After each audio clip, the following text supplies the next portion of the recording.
Welcome to the Resident Evil Timeline, Part 5, Wesker's Legacy. In Part 4, we witnessed a world without Umbrella, a world where new threats from centuries past emerged, becoming modern-day biohazards. A world that was plunging into complete chaos, with Umbrella's weapons falling into the hands of terrorist organizations and ex-employees seeking to profit from their downfall. From the shadows, Albert Wesker developed and put his final doomsday plot into action, but was finally stopped by hero BSAA soldiers Chris Redfield and Sheva Alomar.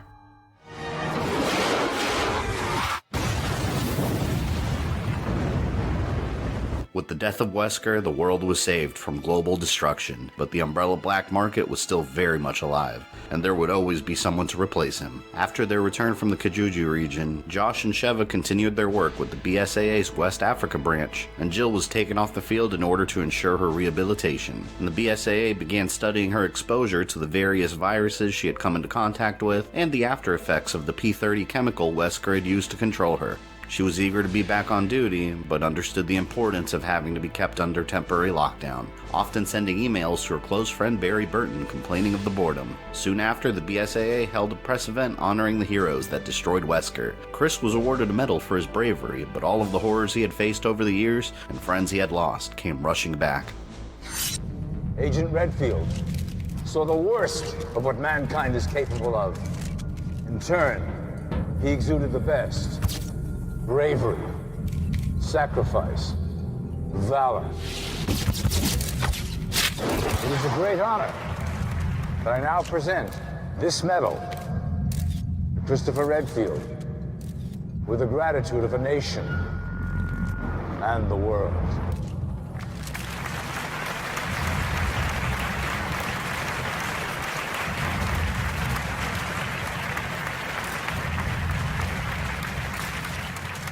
Thank you. It is indeed an honor to accept this award.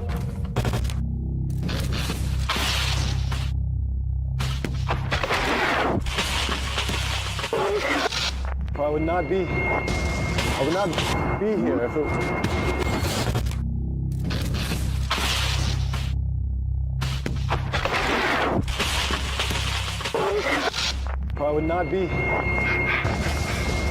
I would not be here if it enough. I would not be here if it enough. Agent Redfield saw the worst of what mankind is capable of. The worst of what mankind is capable of. The worst.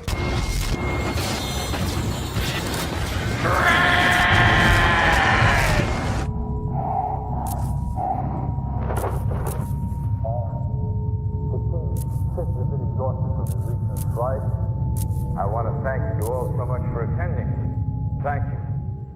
Like many soldiers returning from the battlefield, Chris unexpectedly began struggling with crippling bouts of PTSD. It became almost impossible for him to live a normal life, barely able to hold relationships with others, and attempted to keep it under control by putting all of his focus into his role at the BSAA. And he was promoted with the responsibility of training a new generation of young BSAA operatives, finding one soldier in particular to be incredibly skilled, a young man named Piers Nivens. Chris took Piers under his wing, and the young man developed an enormous respect for his mentor, seeing him as a legendary hero. The two men formed a close bond and were sent on missions together throughout 2010 and 2011, responding to possible bioterror attacks, including a viral outbreak in an Australian university, after being contacted by BSAA advisor Rebecca Chambers. But as the BSAA continued their seemingly endless fight against the viral black market, a silent threat from Umbrella's Wesker project continued to grow. Albert Wesker may have been destroyed and his plans dismantled, but his legacy would live on in the only other survivor of the Wesker project, Alex Wesker.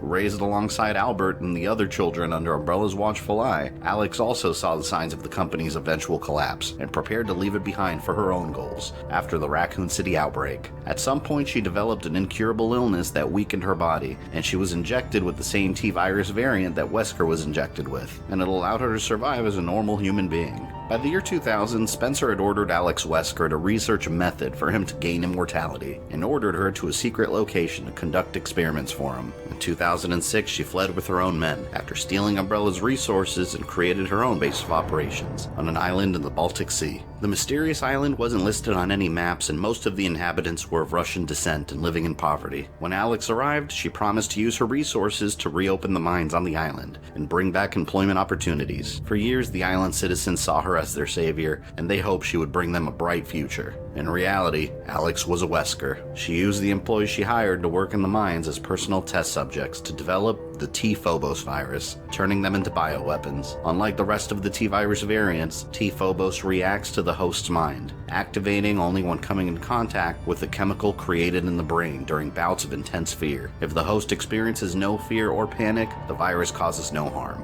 During activation, it spreads through the body within seconds, creating violent monsters known as the Afflicted. But the T-virus component of the infection, in time, reduces the Afflicted into decaying husks known as the Rotten. It was discovered to only mutate males, as females infected simply died from exposure. After Albert Wesker's death, Alex retrieved samples of his Ouroboros virus from the Africa lab and continued her experiments on the locals, animals, and insects. By 2011, most of the island was infected and her illness had returned, weakening her body from the inside. All of the work she had spent years doing taught her one thing: physical immortality could never be achieved with this biological experimentation. She became obsessed with the idea of abandoning her body, theorizing that she could create a digitized version of her consciousness and transfer it into another host, giving her a new body to live in. To accomplish her goals, she became affiliated with a man named Neil Fisher. During the terrorist attack on Terra Grigia, Neil was a member of the TerraSave organization, the same organization Claire Redfield worked for. Bioterror. The world lives with it. You live with it. Viruses are stolen, re-engineered, misused with tragic results. And who are you supposed to trust? Politicians who sell their souls for a few votes? CEOs who betray consumers for a quick buck? Count on us instead. We're above the politics, always watching, always ready to face the threat head on. We are the unflinching mop that sops up the evils of bioterrorism and chemical warfare. They call us TerraSave. And he was also a loyal member of the FBC. He believed in the same worldview of ruling through fear that Morgan Lansdale had believed in, and was chosen by Lansdale as his successor. When the FBC was disbanded, Neil continued his work for TerraSave, while looking for ways to resurrect the FBC and fulfill the role he was given by Lansdale. When Alex Wesker contacted Neil, she promised him a sample of the Ouroboros virus, only if he provided test subjects that had experience with bioweapons. And Neil planned to use the Ouroboros sample to create a possible vaccine and a bioterror incident to justify the FBC's return, just like his former boss had done with the T-Abyss. He put together the list, which included Claire for her involvement in Raccoon City, and several TerraSave members that had been in the Kijuju region of Africa. Neil also added in a young girl called Natalia that fit perfectly into Alex's specifications. He had saved Natalia from the Terra Grigia outbreak. Her parents had died in the attack at the age of 3, and the trauma from the event left her with limited emotions and an almost inability to feel fear. The perfect test subject for Alex's consciousness transfer experiment. This leads us to the year 2011 and the events of Resident Evil Revelations 2. Resident Evil. After Neil submitted his list to Alex, she organized her own private militia to kidnap her test subjects and transport them to the island. And Neil organized a party to gather them all in one place. Claire arrived at the party and met up with a longtime friend that had just joined TerraSave, Moira Burton, the daughter of X-Stars member Barry Burton. That was too close. You were almost a Jill sandwich. You're right. Barry had retired from fighting bioweapons and decided to become an advisor to the BSAA, helping Chris train younger recruits. His relationship with his daughter was strained, and he didn't want her involved in the fight against bioterror. But that made Moira want to join TerraSave even more, and she looked up to Claire as an older sister. Once the party members were settled in, Alex enacted her plan.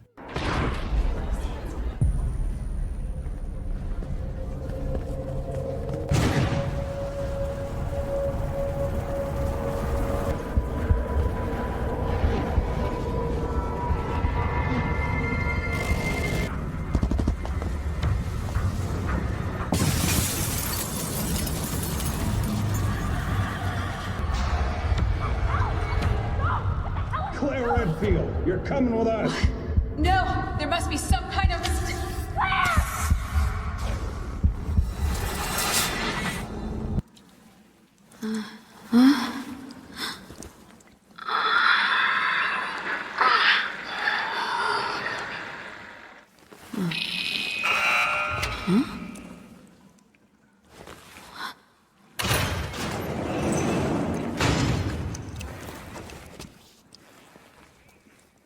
The TerraSave members were all infected with the T-Phobos virus and taken to the island, locked away in an old prison. Claire woke up by herself, having no idea where she was, and located Moira. Moira, are you okay? Did they hurt you? Claire! Oh, I remember. Hey, take it easy. I mean, what in a moist barrel of foxes? Oh, Claire, I just want to go home. It's okay. We're gonna get out of here. None of this makes any sense. What did we do? Alex had refurbished the prison with torture chambers and experimentation rooms designed specifically to create intense fear. In her mind, the perfect candidate for consciousness transfer goals would be mentally strong enough to keep T-Phobos from activating within their body. With all the bioweapons Claire had faced, and with Moira having an ex-STARS member as a father, both ladies were extremely resilient and set out to find the rest of their co-workers. Gina.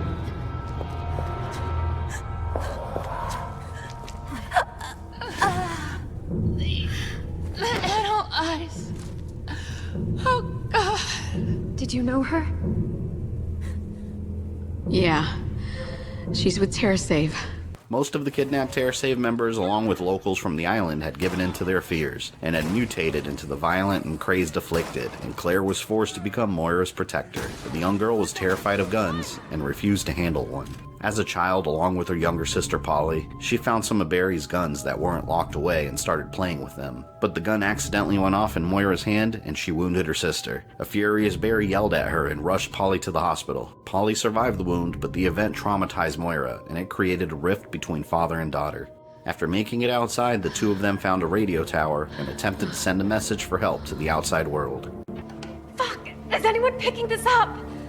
My name is Moira Burton. My coworkers and I were taken here against our will. We have these fucked up bracelets, and this crazy woman is talking to us. Some kind of monsters have killed the others. Please, send help! Please! Oh, God.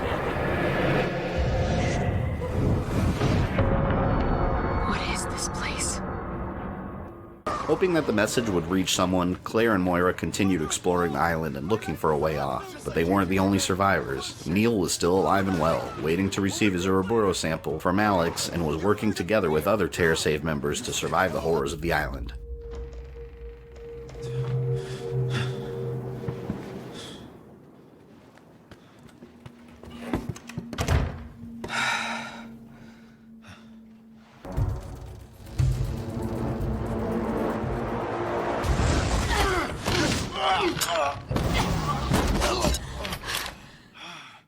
Gabe? Redfield. You're alive. All right, get up. Oh, God! You owe me a pair of underpants! Come on in. Newbie's okay, too. Welcome to the brink of true fear. The Overseer. What do you want? I need to throw you at the wall and see who sticks and who doesn't. The wall, in this case, is a special virus that I injected into each of you. What? You what? We will all die. There's no question of that. But one of you still has a chance of dying well. While the group was huddled together, Alex was watching their every move and revealed that they were all injected with a special virus and sent the Afflicted to attack. Unfortunately, the TerraSave employee Pedro panicked, and the sudden rush of fear he felt activated the T-Phobos inside his body.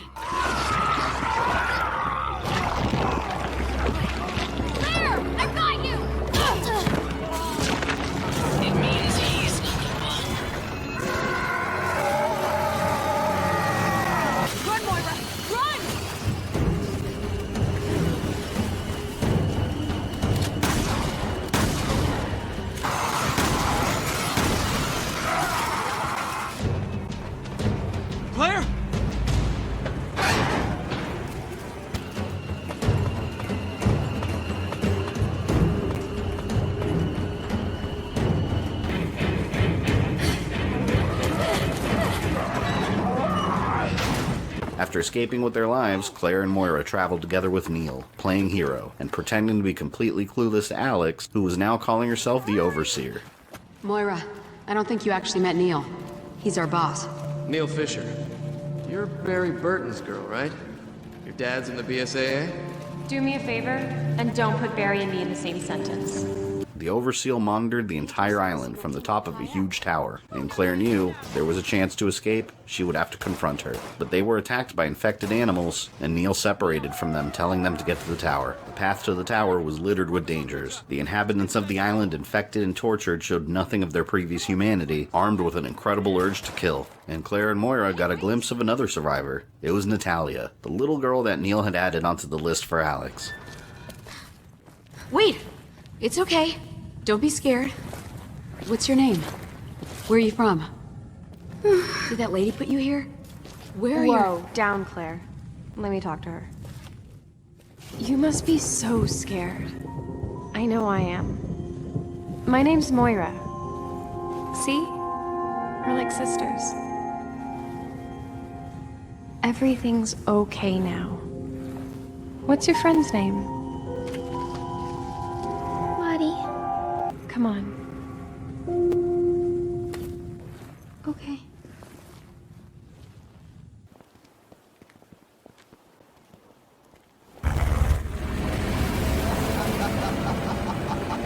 Oh yeah!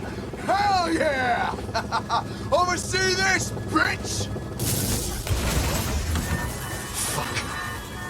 Oh, my dear little Gregor. Come on, That's come on. cheating. Damn it. God damn it, come on! Shit.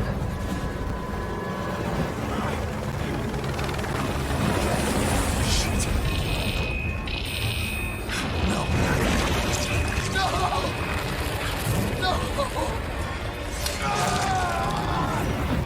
My escape is death, but not this one.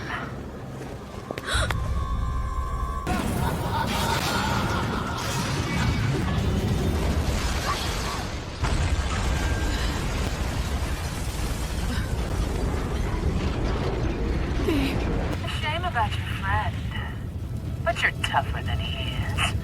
You're not gonna snap, are you? Claire? We lost the girl.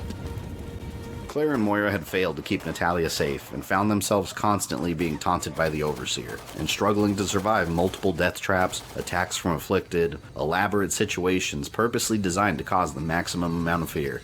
The pair followed notes left by Neil directing them where to go, and Claire trusted him without a second thought. After all, he was her boss at TerraSave, and she had grown close to him over the years and developed a deep trust of the man. But thanks to Neil, Natalia was now in the hands of Albert Wesker, who believed she found the perfect candidate for her experiments and no longer needed the other test subjects. Go! Okay. I'm done with you. You're being removed from the experiment. We're the experiment. What did you do with Neil?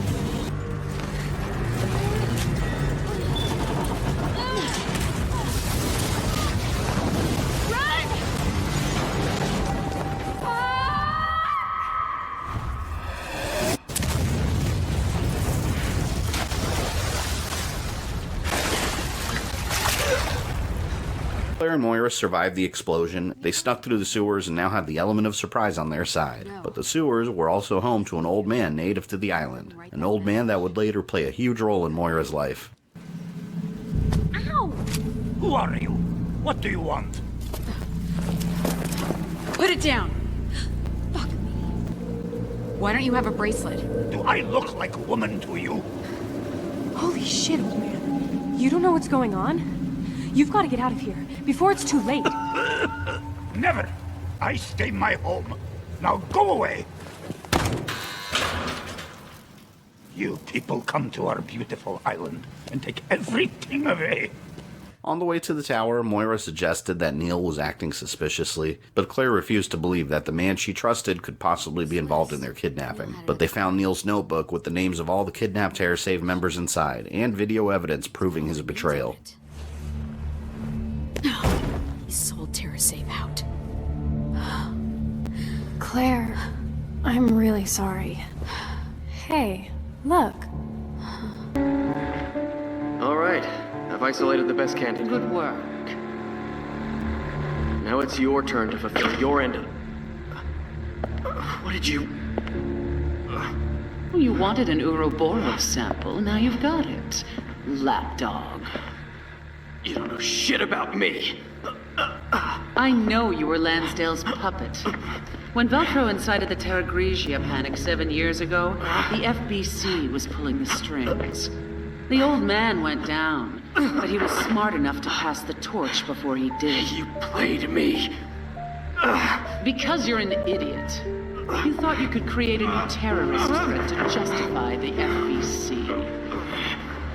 There were no doubts left of Neil's guilt, and he had just received the Ouroboros samples that Alex had promised him, just not in the way that he intended. The sample was quickly spreading in his body, and Claire was forced to face the same horror that Chris had fought in Africa.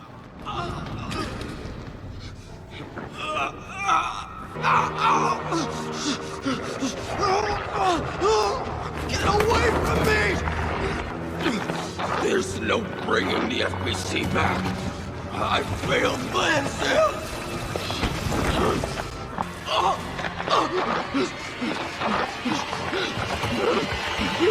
Ouroboros, it's not death.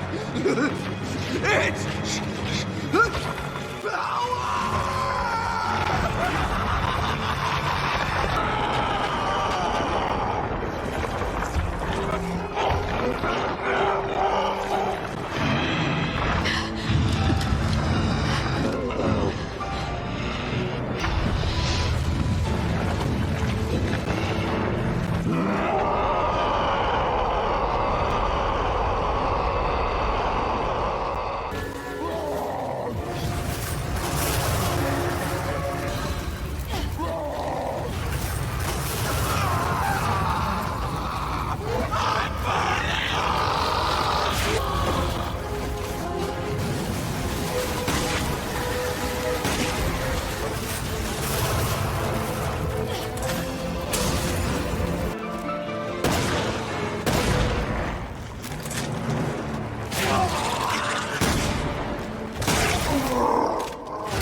Can you stand? Oh, shit!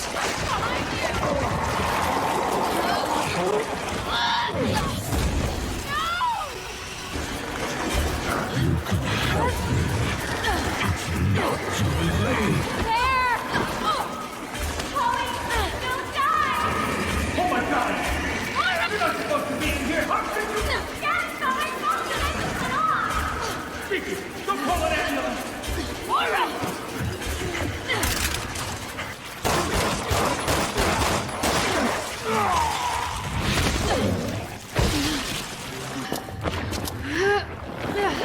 Don't scare me like that again. Neil was dead, and his plans to resurrect the FBC and fulfill Lansdale's wishes were over. Claire and Moira rushed up the tower to face Wesker and find a way off the island, realizing that she had been watching their every step since they initially had escaped the prison. But Alex had what she needed, Natalia, the perfect specimen for her true rebirth, a young body and a young mind, able to resist fear. Alex's body was becoming more frail as her sickness worsened and began the procedure of transferring a copy of her consciousness into another body, but it would take 6 months. For 6 months, Natalia would sleep hidden away deep below. With her plan in motion, Claire and Moira finally faced her. We meet at last. It's already done. I've conquered fear and earned the right to become a god. Come out from behind that glass so I can choke a god. All that remains is one final test, one last threshold to cross. My brother's escape was death. I will share in his fate, and then I will surpass him. What are you trying to do? Escape.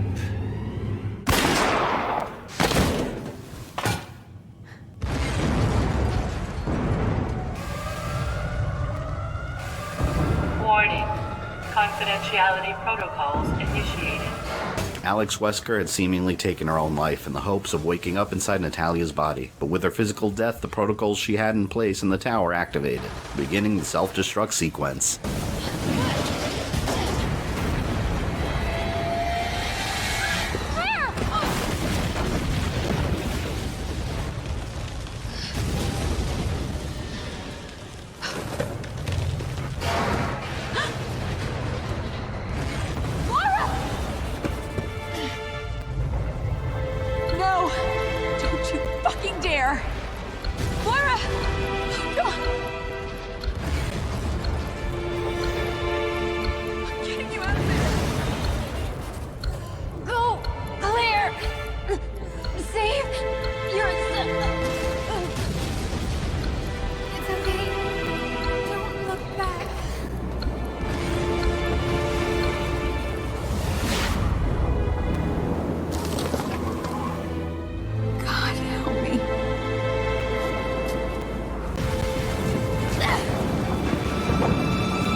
Claire, open your eyes.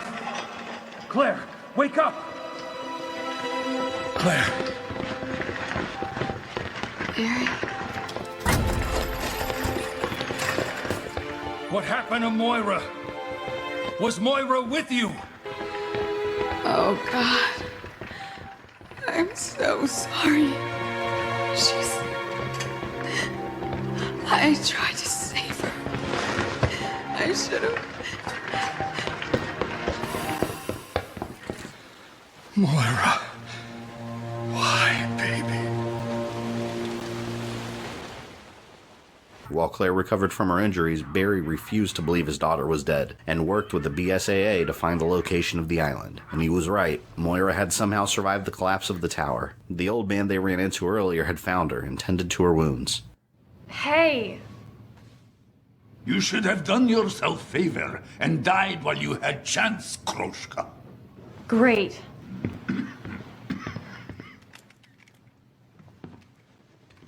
Where are you going?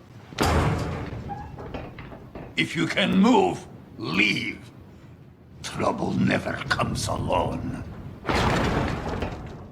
For the next 6 months, the old man allowed Moira to live with him as long as she pulled her own weight. Although she was fearful of guns from her childhood experience, he taught her how to handle them, how to hunt, and how to survive and become stronger. And although the two rarely got along, they came to understand each other and work together. During the long nights, Moira found herself often thinking about her father and all the time they had lost together, oftentimes dreaming of Barry on his deathbed alone and broken. And one day she came across a document that listed the names of the islanders that had been taken into the mines as test subjects. The old man went white when he saw the names on the list. His daughter had gone missing near the mines and her name was listed. Moira saw how lonely and in pain he was over his missing daughter, and convinced him to go to the mines and discover what happened to her in order to get closure. Look at this! I think Irina wrote it. Without a single word, the old guy read his daughter's last words. I watched him as he faced reality, and I thought, I don't want to do this to my dad. I can't die here. If he wants to be overprotective, let him. I'd rather put up with that than make him spend the rest of his life wishing he protected me more. The old man was heartbroken that his daughter was gone, but he appreciated Moira for forcing him to face the truth. Although he never showed it to her, he had grown quite fond of her. But he was dying. He had spent months teaching her how to survive on her own, and knew she was strong enough to be without him, deciding to set her free and spare her from watching him take his last breaths. I have lived on this island. I will die on this island. Here, with Irina. You don't have to. I do have to. But not you. You have whole life ahead of you, Kroshka.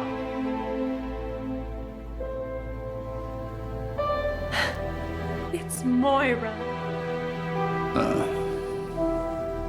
Ask me my fucking name for once, you dinosaur. You should wash mouth out with soap, Moira.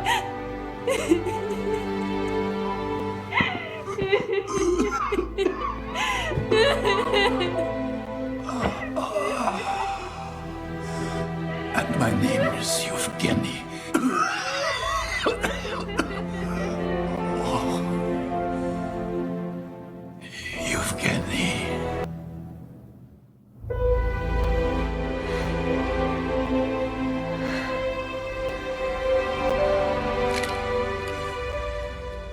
6 months after the tower collapsed on the island, Natalia woke up suddenly and was released from the pod. But she couldn't remember what happened to her or why she was there. And she encountered another girl that looked just like her that had a letter from Lottie, her missing teddy bear. What's the matter, Natalia? Huh? You look just like me. Oh, but I am you. I can't find Lottie. She's my friend. Wow, what a coincidence. I have a postcard from Lottie right here.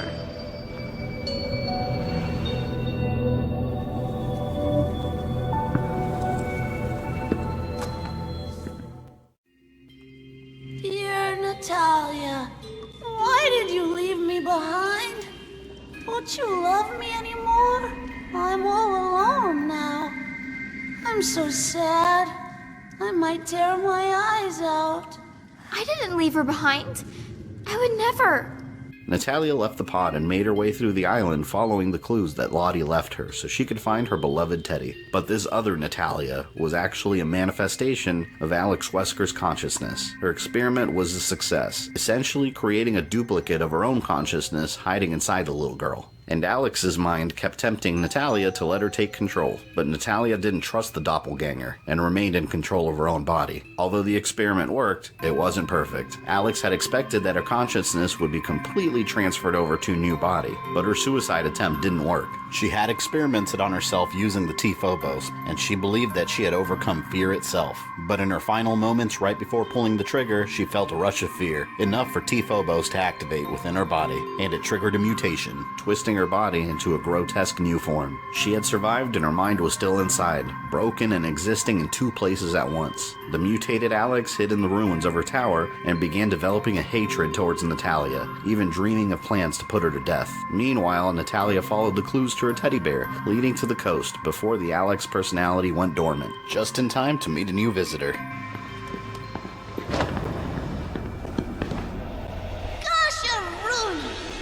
Little bitch! I was supposed to win this game of tug of war!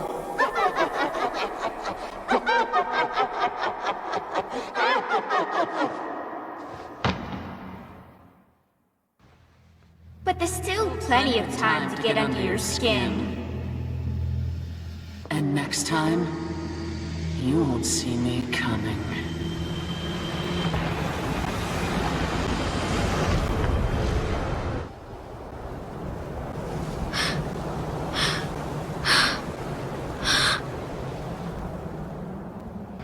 A boat? I'm here, baby. Please be alive.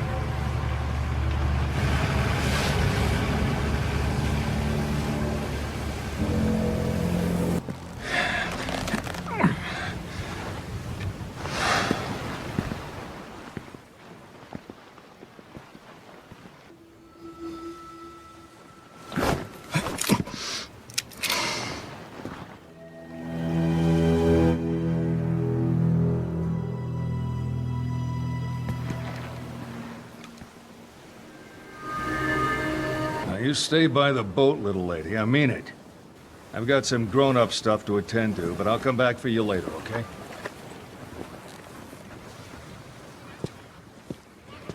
You can't just leave me. No. No. It's too dangerous for you to come along. I'm not gonna be any safer here. Is there a little girl on this planet that will listen to me? All right, stay close. Barry had no idea who the girl was, but he couldn't leave a child wandering around the island by herself. And Natalia ended up being an enormous asset to Barry. Albert Wesker's mind partially living inside of her gave her the ability to sense where the monsters were, and she helped guide Barry through the island until they reached the tower that Moira and Claire had originally sent their transmission from. Any luck in there, Moira? No! Piece of shit must be busted! This was logged 6 months ago. Jesus, Moira. Your daughter's name is... Moira?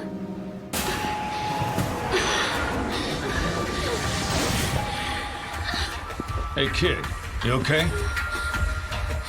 Moira. She's dead. What? Moira was trying to get to that tower when I was with her. Natalia told Barry that Moira was trying to get to the tower, and together they followed her footsteps, going through some of the same paths and facing the same creatures. Barry had read Claire's debrief when she returned, so he was quite familiar with the Overseer and the horrible experiment she had conducted. His experience with STARS, the private anti-biohazard service, and the BSAA kept them alive, and eventually they made it to the tower, where an out-of-her-mind Alex Wesker waited. Wesker. She's so scary. I can't stand her. Who? The woman here with Wesker? That is Wesker. Alex Wesker. 2 Weskers? You gotta be shitting me.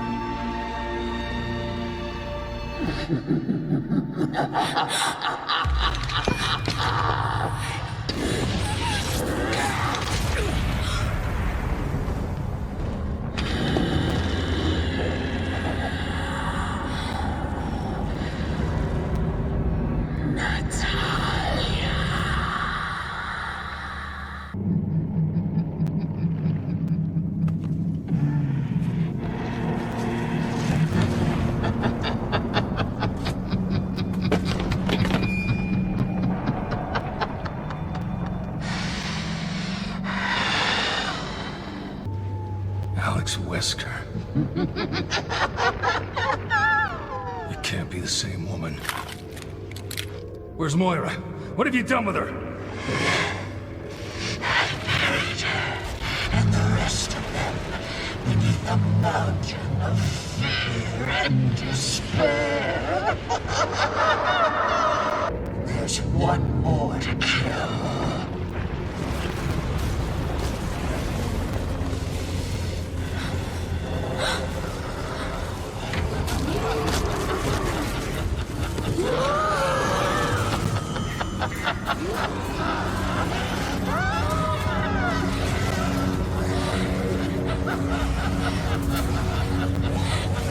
I'll kill you later.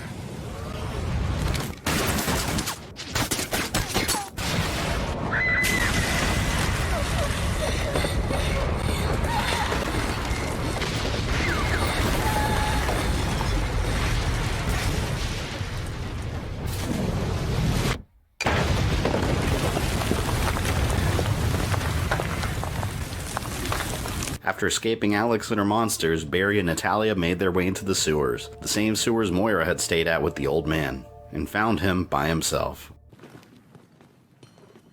Is he... Yeah. Leave him be. Poor man.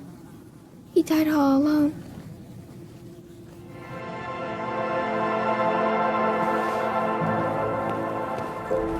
Wait. This is Moira's. Let's go.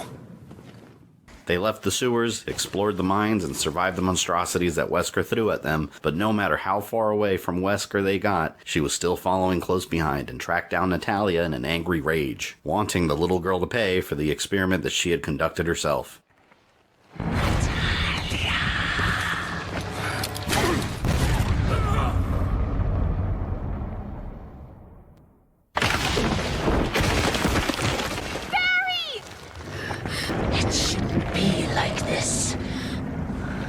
I wasn't afraid as I watched my hair turn gray and the flesh sag from my bones. But why aren't you changing? A failure like you.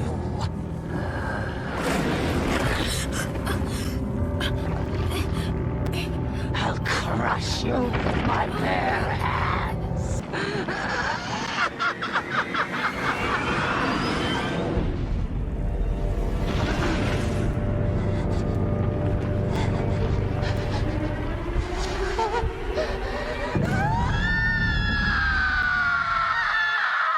Something inside the young girl terrified Alex to her core, and she ran from her, finally realizing that there was a piece of her inside Natalia, a superior version of her own consciousness that lived inside another body, while her original body was twisted and deformed. In her human form, Wesker had also built a luxurious mansion where she could live in comfort, but the mansion also hid secret laboratories, labs that were used to torture the inhabitants of the island and turn them into monsters. The mansion was a reminder of the nightmares that Barry had been through with his fellow STARS members, and deep inside the labs he discovered Alex with a vial of her brother Ouroboros virus, using it in a last-ditch effort to transcend into a superior form, and destroy the girl she now considered a fake copy.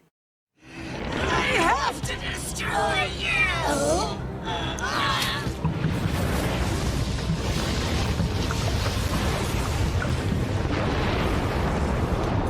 Wesker!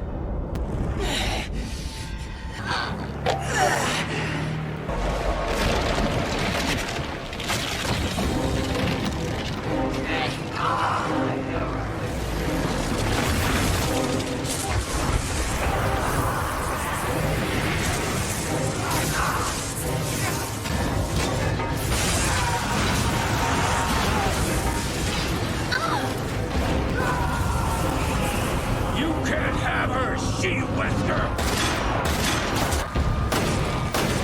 Why do you hate her so much?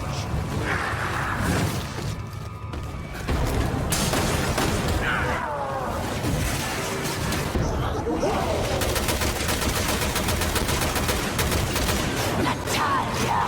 Vile imposter!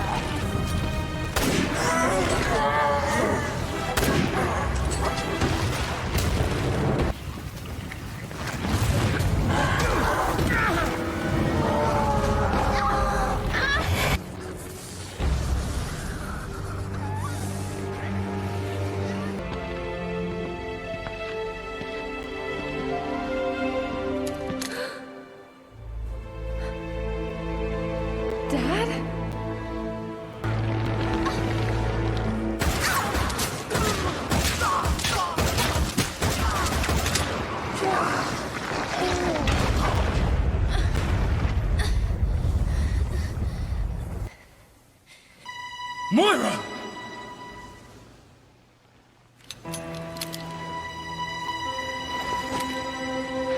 You did all this for me? Yeah. Sorry it took half a year.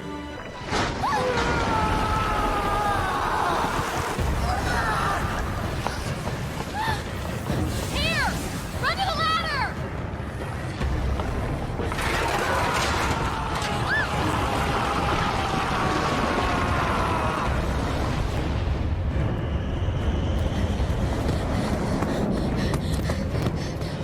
Father and daughter were finally reunited and ran to the edge of the island but had nowhere to go. Wesker was barely human anymore and was losing control of herself. Barry had come this far and was determined to save his daughter and Natalia and end Umbrella's Wesker project for good.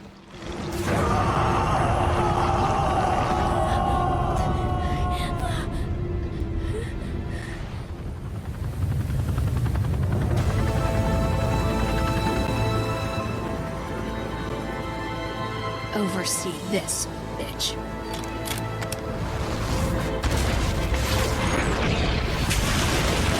Fuck yeah! Moira, I'm so sorry.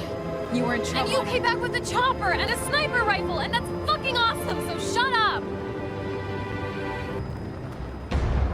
Let me take care of this.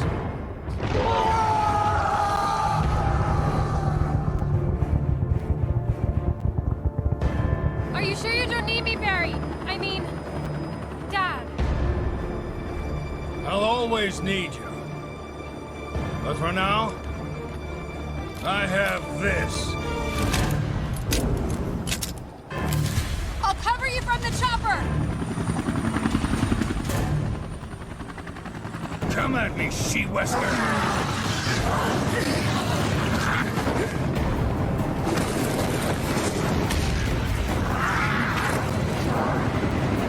I'm putting you and your goddamn family in the ground!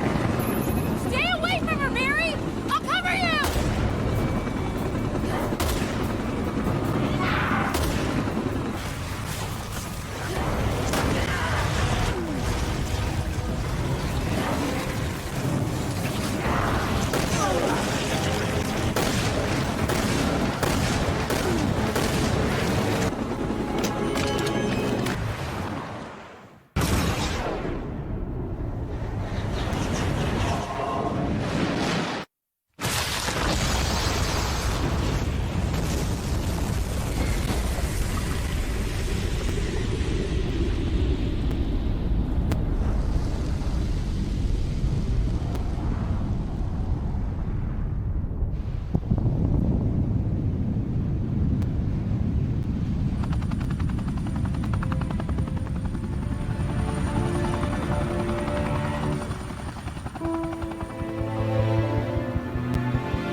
final surviving Wesker child was finished, and with her death, Oswald Spencer's original dream of creating a race of advanced human beings was over. As the group escaped via helicopter, a BSAA strike force arrived to sanitize the area. Sadly, there were no survivors on the island, and an entire society was wiped out due to the ambitions of one evil mind. Umbrella's legacy was still causing immense suffering even years after their collapse. Claire remained close friends with the Burton family and visited them often, and Barry took Natalia in as part of his family, completely unaware that a part of Alex Wesker was still living deep inside of her. Excuse me.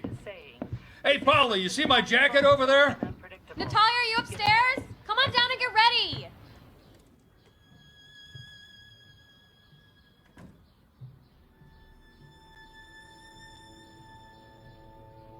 A cage went in search of a bird, but now the bird is gone. The bird has changed.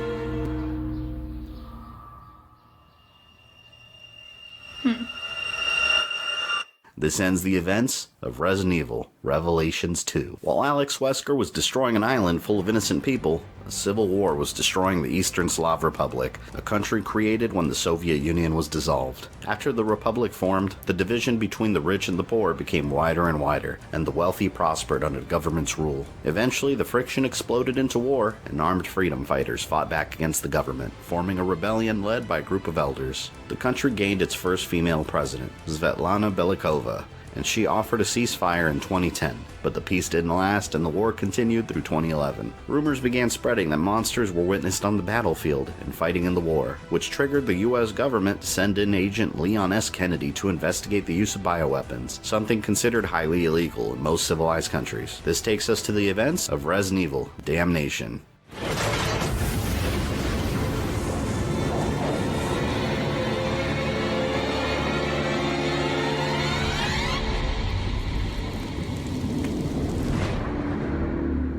There was no end in sight to the Civil War, and Leon was ordered to pull out. All Americans were called out of the country, and the situation had become too dangerous, but Leon refused to leave without investigating the bioweapons. Your mission has been aborted. The U.S. is going to pull out of the country. What? I just got here. After taking me off furlough and sending me to this godforsaken place? What the hell? All American citizens have been ordered to evacuate the country. Well then, I guess my only option is to lose my American citizenship for a while. Leon! She can tell him I got lost and missed my flight. Leon found the contact he was supposed to meet, codenamed Scarecrow, wounded and barely able to talk, and suddenly he received the answer he was looking for, confirmation that bioweapons were being used.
This was different. The Lickers were being controlled somehow, almost like pets. Leon found himself as a prisoner of the rebel fighters and was watched over by a rebel called JD and his best friend Alexander Kozachenko, or as he liked to call him, Buddy. Both men were incredibly loyal to the freedom fighters and passionately despised their government, but Buddy had a more personal vendetta against them. He used to be an elementary school teacher alongside his childhood friend Irina, and eventually they fell in love. Buddy and Irina were engaged, but the school was attacked by the government and burned to the ground, killing her and all of the children. The government had believed that the school was teaching students to support the rebels, and it was this attack that sparked Buddy to join the fight. But Leon wasn't the only one that infiltrated the country. Ada Wong was also on a mission of her own, impersonating a representative of the BSAA and meeting with the president of the country, President Belikova. She was there under the guise of warning the president about bioweapons and the newly discovered ability to control them. With a dominant species Plaga injected into the human body, a master and a slave relationship could be established between a human and a bioweapon. The elder of the rebels had allowed himself to be injected with the Plaga, and he gained control over the lickers. But Leon knew that the Plagas couldn't be controlled for long. He had seen firsthand how they could decimate an entire population during his mission in Spain, and it was only a matter of time before the situation repeated itself here. You really think I'm gonna fall for that?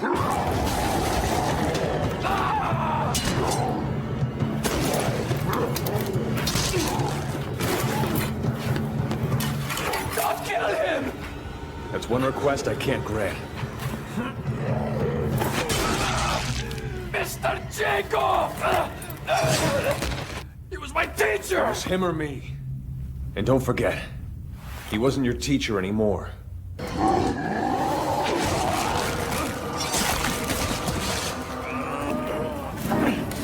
Hurry up!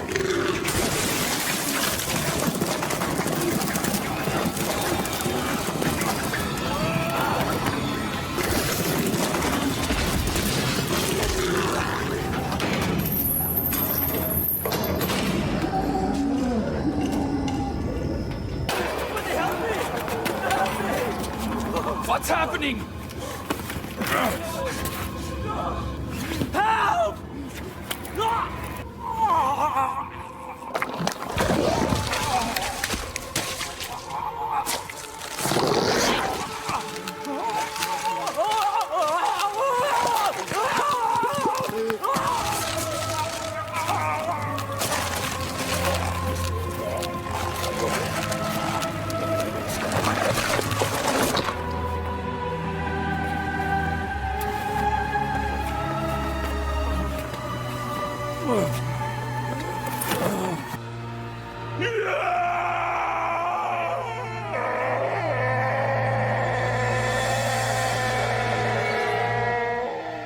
What happened to everybody?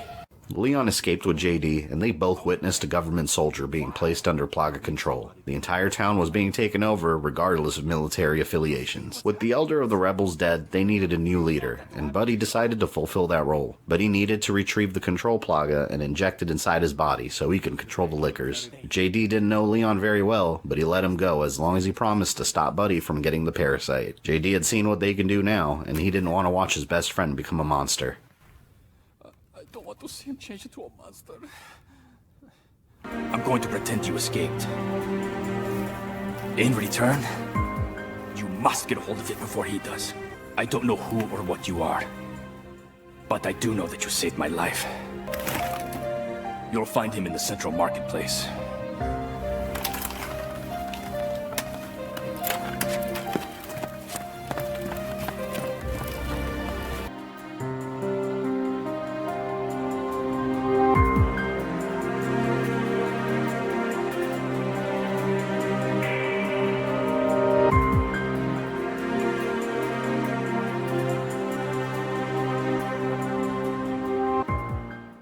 Leon rushed to find Buddy before it was too late, but instead, he found an empty case where the Plaga was located, and Ada, with mysterious motives of her own.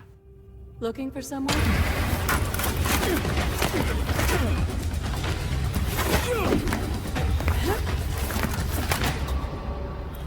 Ada! It's been a long time, Leon. What are you doing here? I was about to ask you the same thing. I'm just here to lend them a hand. Them? Although it seems as if my help wasn't needed. What are you doing here?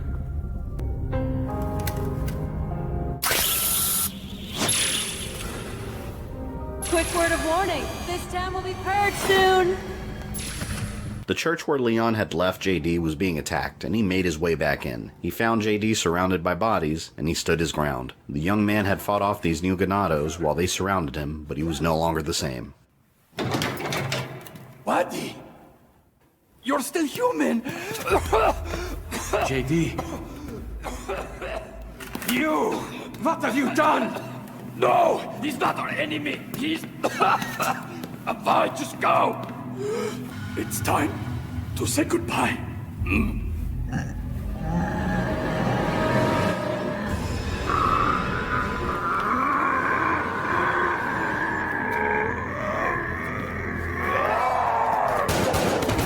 JD!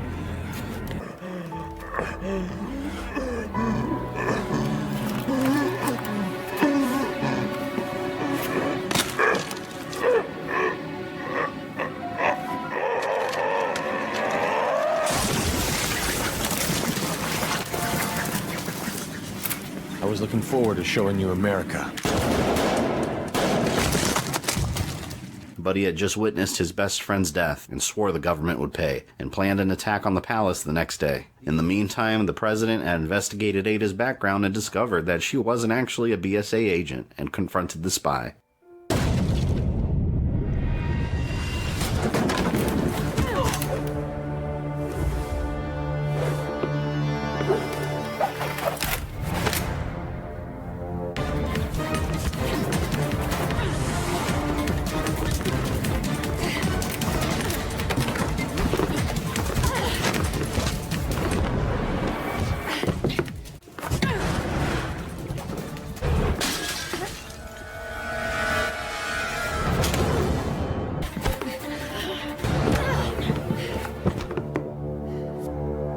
So, it's true what they said about you being a former instructor.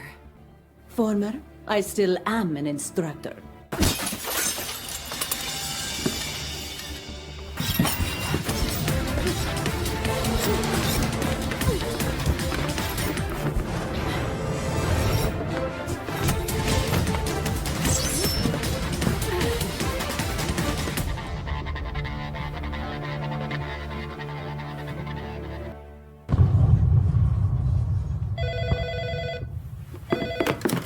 Yes? The terrorists have broken through the central gate.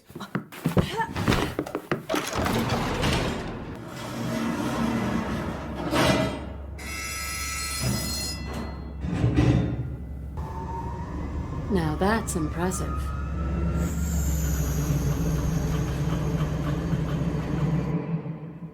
Buddy had arrived at the palace with an army of lickers and decimated the government forces.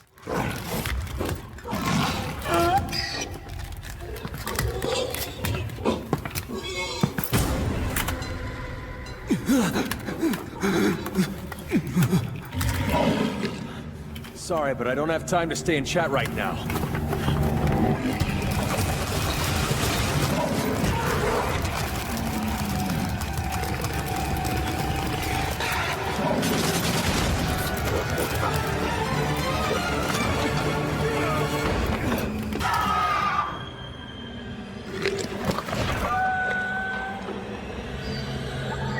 Ada was captured, but a spy as skilled as Ada couldn't be held in place for long, and she escaped, discovering the secret that the government had been hiding deep underground. They were cultivating a synthetic species of plaga themselves, dominant plagas that could control other bioweapons. The president had secretly compromised with some of the elders and shared oil profits with them, and in return, she provided plagas parasites and used them as an excuse to perform brutal attacks on the rebels. The entire Civil War was a sham, fueled by greed. Leon and Ada were surrounded by the president and her security forces, and he experienced her superior combat skills himself.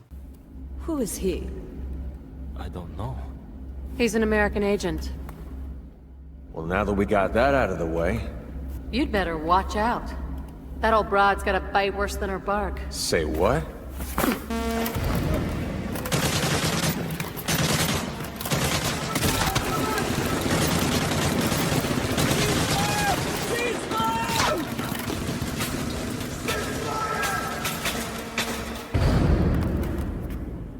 Don't move.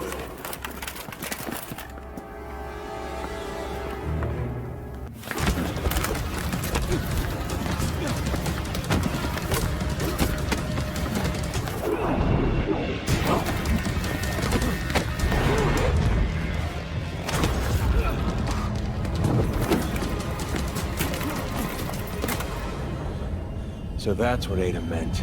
He is an enemy of the state. Kill him!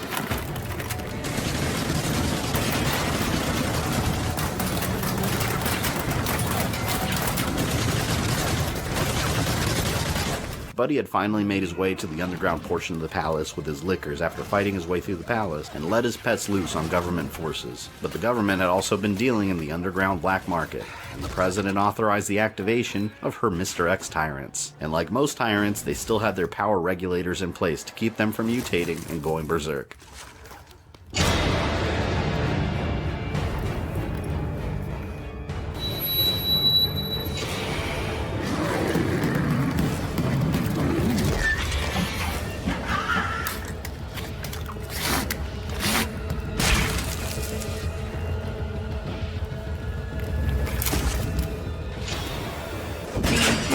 Of the facility will begin shortly.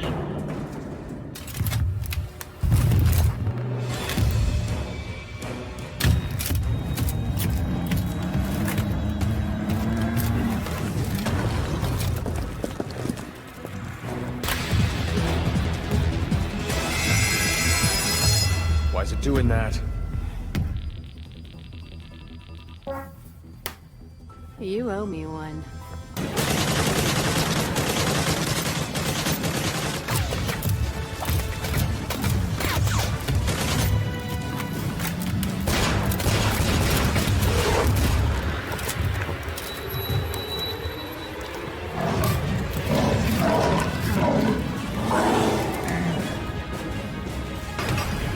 Lickers attempted to take down the tyrants, and although they were greater in number, the strength of a tyrant was too much. Ada escaped and Buddy and Leon made it outside successfully, but just like in Raccoon City, the tyrants were like raging bulls when pointed at their targets and incredibly difficult to destroy. Leon needed to keep Buddy alive. He was the only person left that knew the truth behind the use of bioweapons in the war, but the situation seemed hopeless.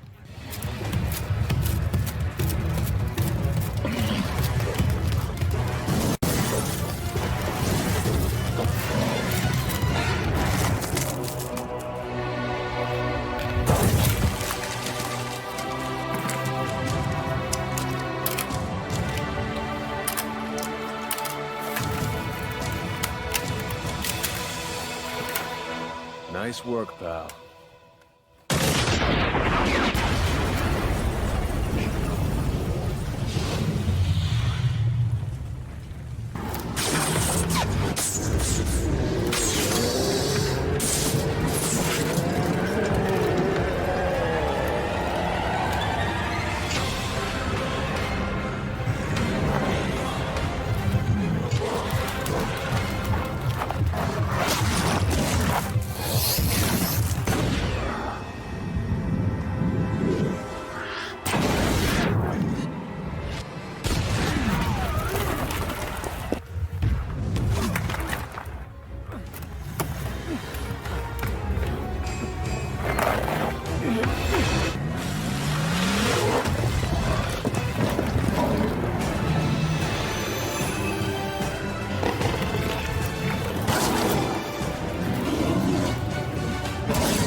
Sorry for butting in. No! This might hurt a little.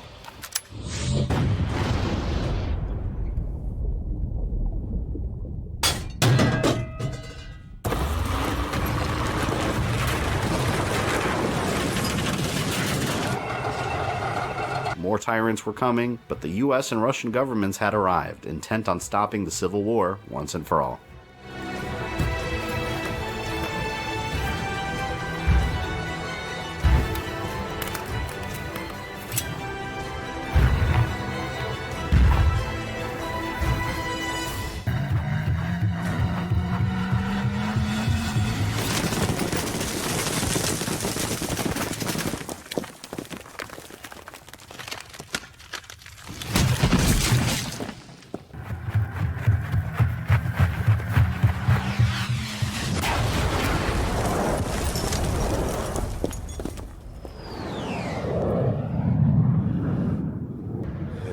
an eye on me the whole time. The Civil War was over, and the president was removed from power. Russia and the United States working together provided temporary government until new leadership could take over, and peace was finally on the horizon. But Buddy had lost all of his friends in the war, and was currently the host to a plaga, and begged Leon to end his life, but Leon refused. I have nothing left to fight for.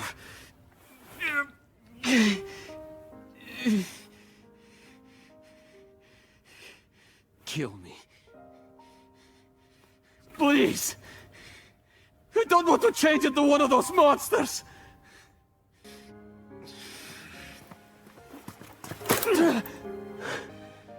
Once we start using these, we owe it to the people who died alongside us. We have to continue living.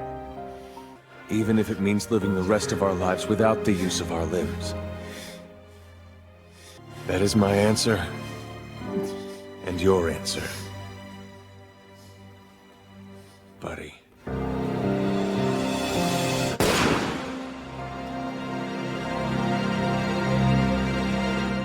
Instead, he shot him once, exactly in the spot needed to sever the connection to the spinal cord, freeing Buddy from the control of the parasite. Buddy had to live the rest of his life without the use of his legs and confined to a wheelchair, but he had a chance at a new beginning. Svetlana Belikova has resigned from her presidency. And all of the companies that supported her and the former government will be thrown out of the country and dismantled. Top brass knew about it right from the beginning, didn't they? You're mistaken. The president had nothing to do with this. Not even we knew what was going on. You have to believe me.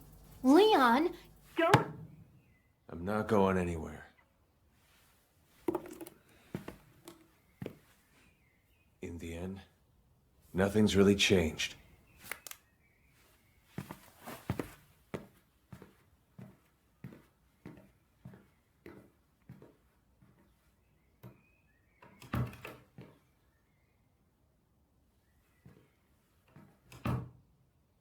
Leon's belief that nothing ever really changes may have been proven right. Behind the scenes, Ada had retrieved one of the plaga and offered it to the U.S. National Security Advisor Derek Simmons, who would later play a huge role in the future of the world. Ada had an international arrest warrant against her and was willing to exchange the parasite as long as the warrant was removed. And like many civil wars throughout history, the end of one didn't create immediate peace in the region, as other governments in the region began destabilizing. The BSAA knew the viral black market was taking advantage of conflicts to profit from bioweapon sales. Criminal organizations and multiple corporations secretly battled for control of Umbrella's secrets, raiding some of their old undiscovered testing sites. One of the most dangerous and mysterious organizations carried the name of the Umbrella Corporation, also known as Red Umbrella. Formed shortly after the Raccoon trials destroyed Umbrella's public face, it operated in secret for years, sending out highly trained mercenaries to retrieve abandoned bioweapons and research for themselves. Their relationship to the original Umbrella Corporation is officially unknown, but many believe that Red Umbrella could be the original Umbrella, piecing itself back together from the shadows. Red Umbrella recruited only the best, and one mercenary in particular was exceptional, a mercenary they deemed 3A7. This takes us to the events of Umbrella Corps, the experiment. Umbrella Corps. Throughout 2012 and the early portions of 2013, Red Umbrella sent 3A7 on several missions to prove his worth. Missions that had extremely low survival rates, and he successfully accomplished every single one of them, while testing out new technology being developed and collecting viral samples. 3A7 was believed to be so unkillable that Red Umbrella's researchers were terrified of him, and nicknamed him the New Grim Reaper. And while his identity was kept confidential, many employees believed that he was the legendary Umbrella mercenary Hunk, but they knew better than to ask questions. While Red Umbrella continued gathering its power, a different organization using the Umbrella name prepared to unleash their own brand of chaos on the world. They called themselves Neo Umbrella. To understand the rise of Neo Umbrella, it's important to understand the US government's involvement with the original Umbrella. At its highest levels, elements of the government were completely aware of Umbrella's activities and sought to use Umbrella for its own bioweapons program. And at its center was a man named Derek Simmons, born into a secret criminal organization called the Family. The family had been around for centuries, manipulating governments and world events to maintain control of the world. Simmons became head of the family and a high-ranking U.S. government official before the Raccoon City outbreak. He also met the mysterious Ada Wong at some point and hired her to go on several covert missions for him. Over time, Simmons became infatuated with her, and she rejected his advances. When the Raccoon City outbreak happened in 1998, Simmons knew that Umbrella's secret labs were littered with evidence that could reveal the government's connection to Umbrella's activities and played a huge hand in its destructions. Simmons was the man that pushed the president to authorize the bombing of the city. Such drastic measures didn't sit well with Ada, and she knew that Simmons had a hand in it, cutting off most contact with him and refusing to take any more missions for him. A man of such wealth and power as Simmons couldn't handle rejection, and soon infatuation with Ada turned into obsession. He dreamed of creating his own Ada Wong, a perfect copy of Ada that would love him and be completely loyal to him. Simmons kept his ambitions hidden from his government employers and used his unlimited resources within the family to build a lab to research cloning experiments. His principal researcher was a woman originally known as Carla Adams. In the year 2001, she began work on a virus she believed could be used to create a perfect copy of Ada, the Chrysalid Virus, also known as the C-Virus. After Raccoon, Sherry Birkin was placed under the care of Simmons, and he knew the G-Virus inside of her would help him achieve his goals. Carla successfully developed the C-Virus over the years by combining an enhanced version of the Veronica virus, the G-Virus variant in Sherry's blood, and the mutagenic properties of the progenitor. The new C-Virus was used time and time again to try and create a perfect Ada, but the experiment constantly failed. Simmons had already kidnapped thousands of innocent people for the experiments, and upon injection of the C-Virus, the victims would enter into a cocoon state where their body was dissolved and a new life form would emerge, creating vastly different and unpredictable mutations. Frustrated with Carla's failures, Simmons studied her blood and realized that her genetic structure made her a perfect candidate. He forced her against her will into the Project Ada experiment, and she became attempt number 12,235, the only successful result. On April 30th, 2009, Carla's body emerged from the cocoon, and she was now a perfect copy of Ada Wong. With a blank slate, Simmons molded her mentally to believe she was the actual Ada Wong. For all intents and purposes, Carla no longer existed. She believed herself to be Ada and had the same physical attributes, intelligence, and habits to match. Simmons treated her as if she was the real thing and even provided her with complete control over the family's soldiers in Asia as a gift for her loyalty. But a faint remnant of Carla still existed in her mind, attempting to convince her that Simmons had used her against her will for his own benefit. A voice inside of her that created extreme bouts of confusion. Over time, these feelings grew into hatred for Simmons, and she vowed to destroy everything he stood for. Simmons believed that his role in the family and in the government created order in the world. If Simmons wanted order, Carla would bring complete chaos. To accomplish her goals, she used her newfound resources and powers within the family to found the organization Neo Umbrella in the year 2010 without Simmons' knowledge. Carla had built several facilities to further test and develop bioweapons, with the most important one being an underwater facility that acted as a giant incubator for her greatest experiment. Deep in the ocean, Neo Umbrella was nourishing an enormous bioweapon they named Haos, a monster that was capable of splitting itself apart and travel underwater, able to spread the C-Virus globally at an alarming rate. During its development, she also created a contingency plan. If Carla was killed, the monster would be released, even if its gestation wasn't complete. With her plans in motion, she continued serving Simmons, pretending to be completely loyal. But before using the C-Virus on a widespread scale as Neo Umbrella planned, Carla wanted to see its effectiveness as a weapon first, and help perpetrate an outbreak at a school in Asia, the Marharwa Academy. She located one student that wanted to destroy the school, and she provided the virus on the side. The infection spread throughout the academy, and it caused a massacre as students started murdering each other, until the BSAA arrived with Chris Redfield and peers to contain the situation. It was the first time they had publicly seen the creatures the C-Virus could create, known as the Juavo. Creatures that could keep their intelligence, but could also continue mutating. Chris and peers fought their way through the school and destroyed the ones responsible for the outbreak. But the students were completely wiped out, and a memorial was established in front of it, and Neo Umbrella had everything they needed. Carla saw the Juavo in a real-world scenario and used the data to improve the virus, and developed ways to make the infected intensely loyal to her. The civil war that had raged in the Eastern Slav Republic had helped destabilize the entire region, and the nation of Edonia was suffering through its own civil war now. Neo Umbrella took advantage of the civil war and decided to use the situation to continue testing the C-Virus. They supplied the Edonian Liberation Army fighting against the government with it, and told them it was simply a performance enhancer, and as the soldiers injected themselves, they mutated into the Juavo bioweapons. This takes us to the year 2012, and the events of Resident Evil 6.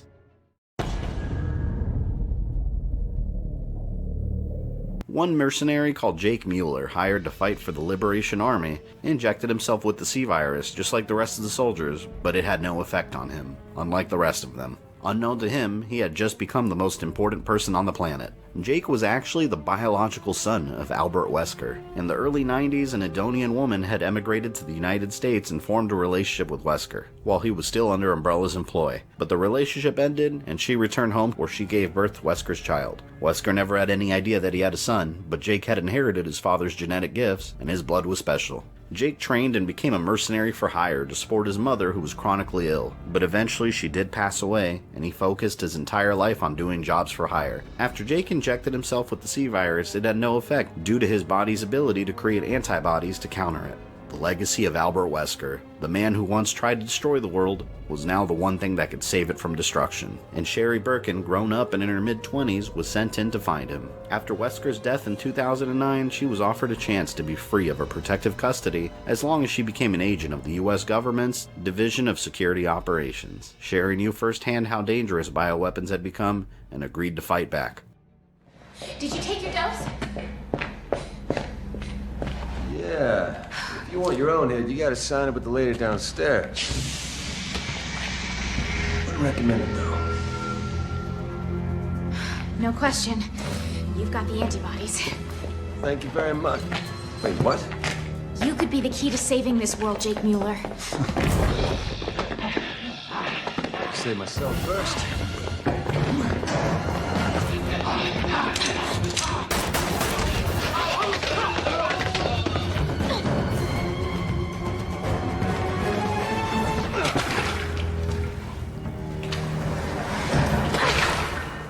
Sherry Birkin, the United States. Yeah, good for you, but that's not really the time. You coming?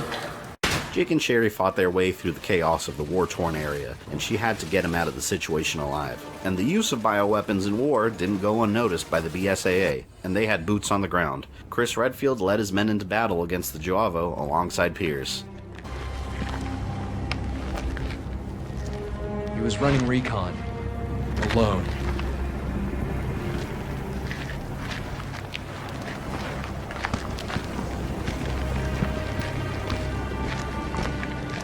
Listen up. The BSAA, our job is to rid the world of bioterrorism. And the only way we're gonna do that is by sticking together. Now, each and every one of you may be ready to die for our cause, but it's my job to make sure we all get through this alive. Suck it up, Finn. Sorry, sir. No one gets left behind. Not on my watch. Understood? Yes, sir. Split into 3 teams. Move out! You got it, sir. Yes, sir.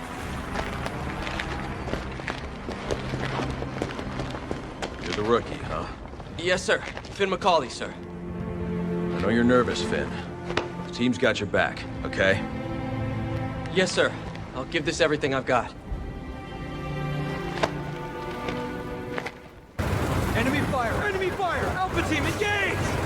All troops, spread out! Return fire! Come in, HQ. We're taking fire at the Two of Hearts. Engaging the enemy. Alpha team, come in. Our units are spread too thin right now. I'm afraid we can't offer you any assistance. Copy that. We'll go it alone then.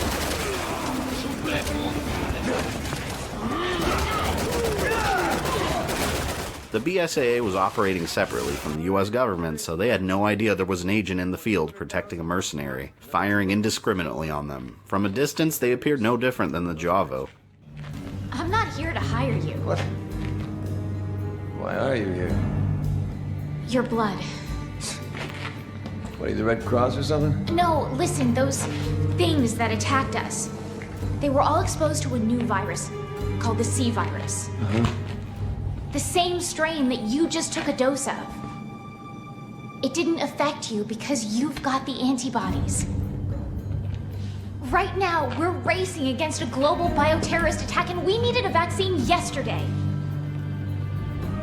We need you, Jake. $50 million. What? Cash. Non-negotiable. That'll get you 1 pint.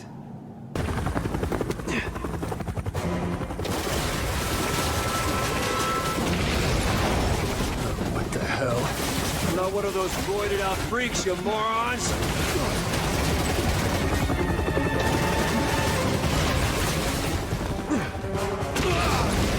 But the BSAA and the Javo weren't the only threat Sherry and Jake had to survive against. Carla was aware of Jake's special blood and wanted him captured. She sent in one of Neo Umbrella's most powerful experiments, an almost unstoppable juggernaut called the Ustanak.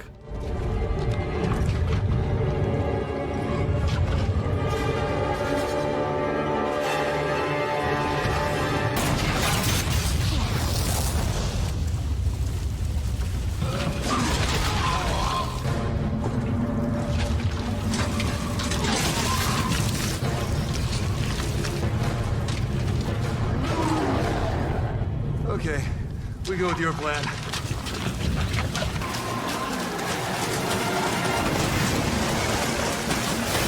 Son of a bitch, he's strong!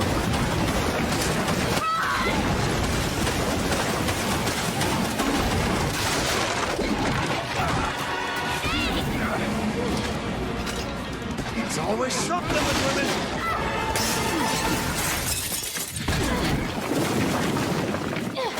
While they barely escaped its clutches, the BSAA continued the fight against the Javo and made contact with Sherry. For the first time, she met Claire's older brother that she had heard so much about. Sherry Birkin, you were in Raccoon City. How do you know that? Claire, Wait, are you Chris? my sisters told me all about you. Chris, the man is a wanted insurgent. Yes, he's a mercenary, but right now he's under the protection of the US government. He's no threat to the BSAA. Unless someone pays me to be. What did you just say? HQ to Alpha Team. Reinforcements are unable to land due to anti-aircraft artillery. Take them out. Alpha Team, copy. What? We're picking up a large bogey on radar. It's heading right for you. Neo Umbrella wasn't supporting the Liberation Army with only standard Javo. They also provided them with massive C-virus-created bioweapons known as the Augerman. Carla warned them that the Augerman had a massive design flaw, but with the BSAA turning the tide of the battle, the commander of the Javo forces had no choice but to deploy them. The BSAA just had to survive long enough for an airstrike to arrive.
Gave the pilot the coordinates. Thank you so much for your help. Hey. Hey! We met? Well, you jarheads all look the same to me, pal. Sorry. You've got to be kidding me. My mistake. Have a safe flight. Captain, we're crazy for letting him walk away. How many men have we lost to mercenaries like him? He's not our problem.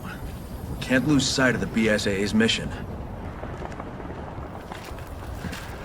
Sherry and Jake evacuated the area, and Chris could see the resemblance to Wesker and his son, but couldn't quite figure out why the man looked so familiar to him. But Chris needed to focus on the BSAA's mission in Indonesia, the destruction of the bioweapons. And he followed the trail to a structure where he and his men encountered C-virus victims in their cocoon for the first time. Although the BSAA had no idea what the purpose of the cocoons were, they found out soon enough when they hatched, and desperately fought back to survive against the onslaught of monsters. These were no zombies or Javo. These new mutations created hulking armored giants and lizard-like beasts that could move with incredible speed. Up in the air, leaving the combat zone, Jake and Sherry seemed to be safe, and her mission accomplished. She had Jake on the way back to the US, and Jake scored $50 million.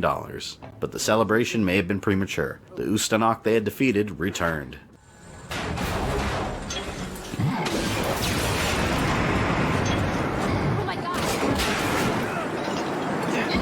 Thing doesn't give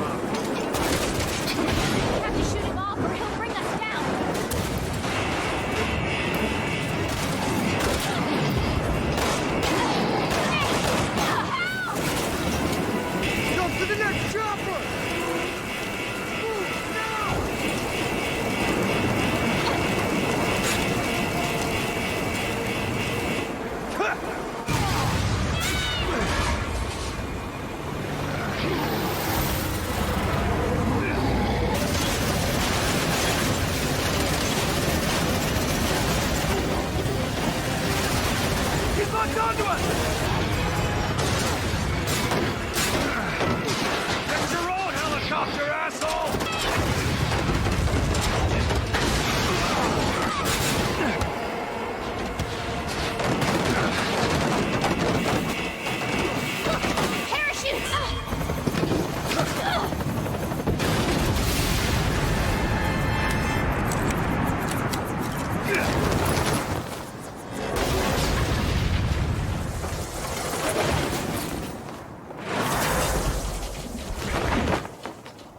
Sherry was horribly injured in the crash, with a wound that would have forced a normal human to bleed out. But Sherry was much stronger than she appeared to be. The modified G-Virus inside of her could heal her wounds.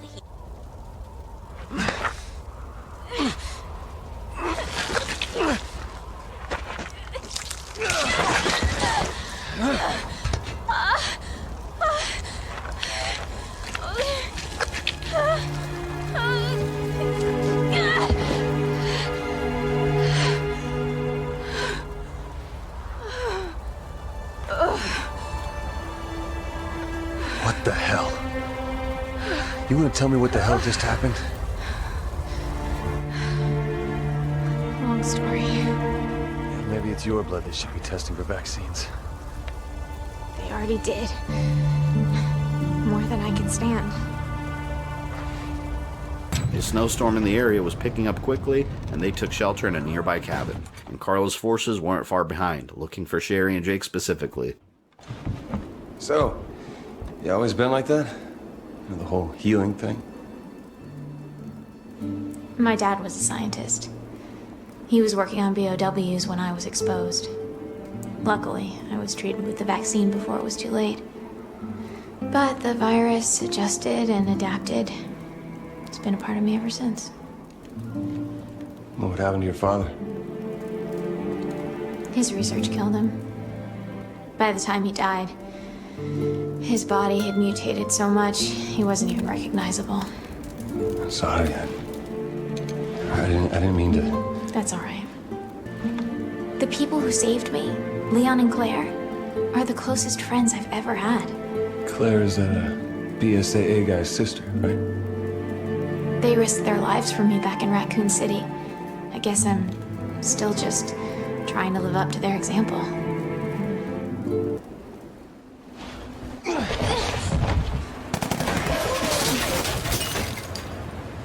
Speaking of odds...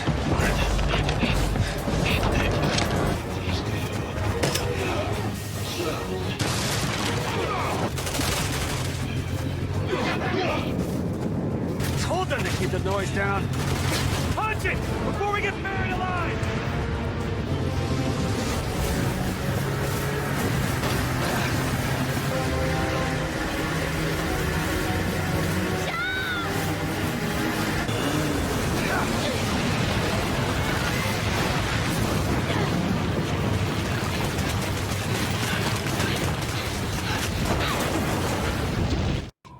Are you okay? Don't worry about me. I'm built like a tank. After Chris and his men fought off the attacking C-Virus monsters, they ran into Carla, posing as Ada Wong. They were initially suspicious of her, but just like the actual Ada, deception was one of the qualities that she had mastered. Maybe you could put your guns down first. Not until you give us a reason to. Neo Umbrella. Neo Umbrella? The organization supporting the guerrillas. Or at least I think that's what they were calling themselves. So the C-Virus came from them. And that's all I know. Thank you. We appreciate your cooperation. Finn, you're in charge of keeping her safe. Yes, sir. Keep an eye on her. Will do.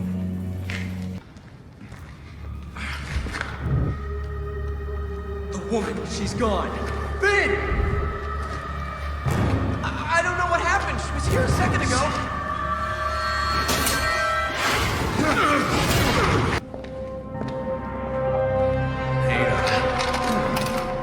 Thanks for the escort. Here's something to remember me by.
Peers had saved Chris's life, and they were the only members of their squad to escape alive. But the trauma Chris suffered from losing his men, and the head injury he sustained would have long-term effects. Carla had escaped and was monitoring her forces' pursuit of Jake and Sherry. They were relentlessly being pursued by Neo Umbrella's Hustanak. No matter how many times they got away or tried to fight back, the monster kept coming, and wouldn't stop until it accomplished its mission.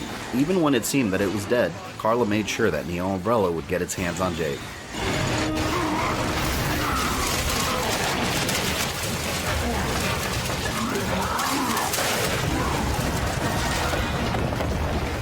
We did it. We beat him.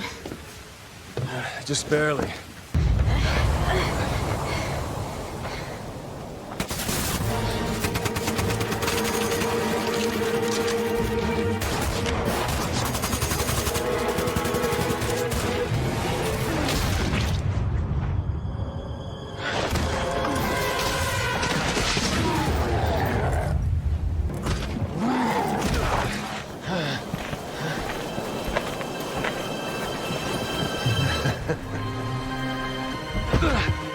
So, you're Wesker Jr.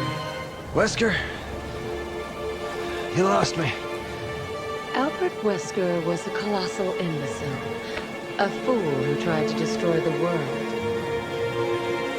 He was also your father. What? Which makes you heir to a very special blood type.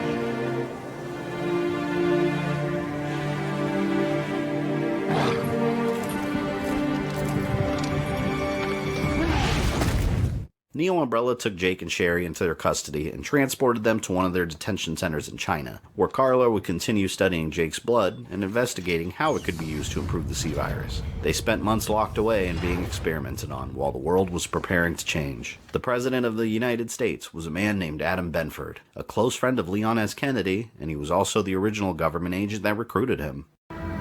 Bottom line is, you have the experience we're looking for. So if you want this to end peacefully, you really have only one choice. Work for us. Benford knew how deeply involved the US government was in Umbrella's rise to power, and he had seen bioterror incidents rising on a massive scale over the years. He understood that they were partially responsible for all these tragedies, and began plans to publicly share their involvement to the rest of the world. President Benford believed this would create a new level of trust between the US and other nations, and citizens within the country. Simmons was the national security advisor, and he adamantly opposed the president's plan. The family's main goal was to keep order by retaining control, and revealing the truth to the world would make the United States look weak, something Simmons believed would bring about disorder. In the year 2013, the president planned to speak at a university in the city of Tall Oaks and reveal everything during his speech. Simmons began preparations to assassinate the president and bury any evidence that could implicate the government. To ensure there was an open opportunity to assassinate him, Simmons forced a Secret Service agent, Helena Harper, to help him. Simmons and the family captured her and her younger sister Deborah, using her as leverage to guarantee cooperation. It's gonna be okay. Look at me. Look at me. It's gonna be okay. Just keep your eyes on me. Help me. I'm gonna get you out of here, Deborah. Deborah, look at me. We're gonna get through this. No, let her go! Get away from Not her! Not my sister! Take me! Please! I'll do anything! Please! Please! Please don't hurt her!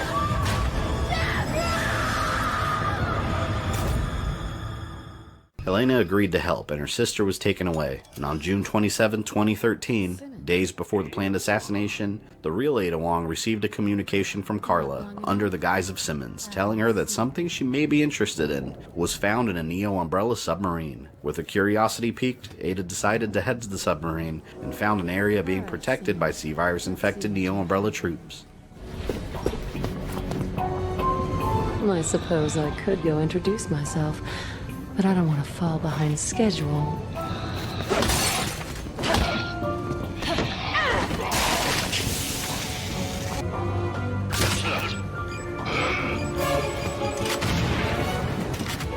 And Ada found out that her fingerprints were somehow on file, and discovered a video detailing the time she spent in Edonia. Although the real Ada had never been in Edonia, the entire thing was a ruse by Carla to reveal the truth to Ada and get her involved in the conflict with Simmons. Carla's plan to attack the world and paint Ada Wong as fugitive #1 were coming together.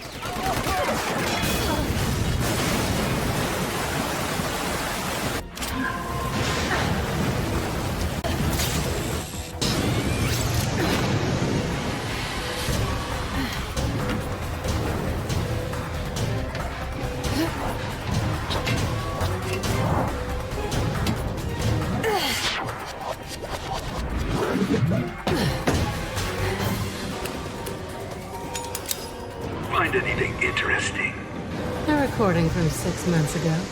Then the trip was worthwhile. What's the matter? You still haven't figured it out. Allow me to clarify. Tomorrow the U.S. will suffer a bioterrorist attack. After that, China, and then major cities all around the world will suffer the same fate. At the hand of Neo Umbrella's very own Ada Wong. If you think I'm going to sit back and be your scapegoat, Simmons, you've got another thing coming.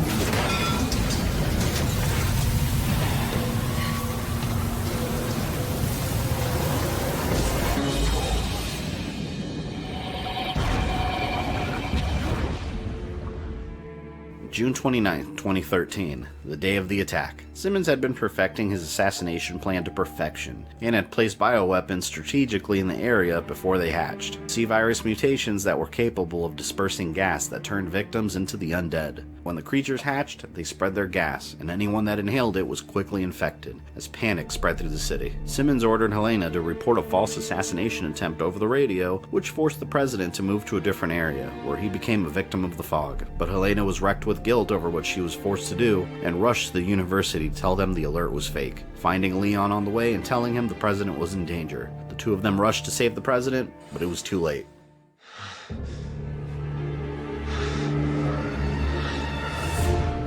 Bioorganic weapons are a global threat. Start working with the rest of the world. Raccoon City. We have to come to my desire to reveal the truth and tell them. It might create more problems. It's time we take responsibility. We want to have any. I've always valued your friendship, Leon. Stay right where you are.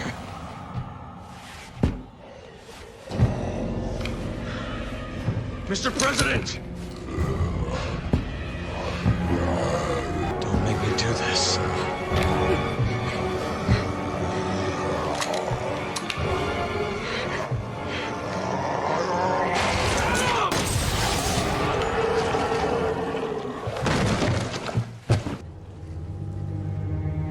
It's all my fault.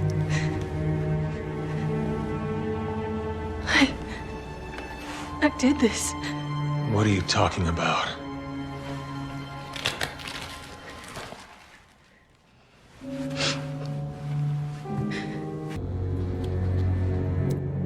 Adam, I'm sorry.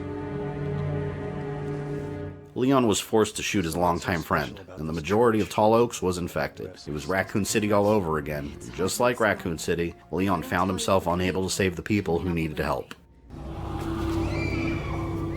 Liz! Wait, let me go! It's too dangerous. My daughter, she's all alone. Liz. Let's find her. Leon, we don't have time We're making the time.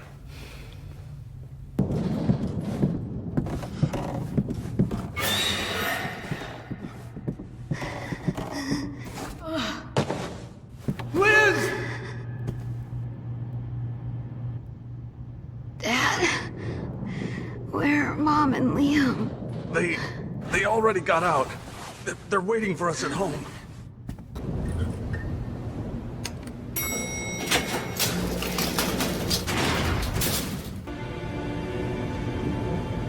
Dad.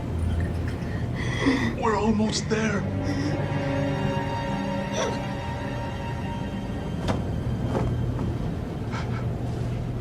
Liz?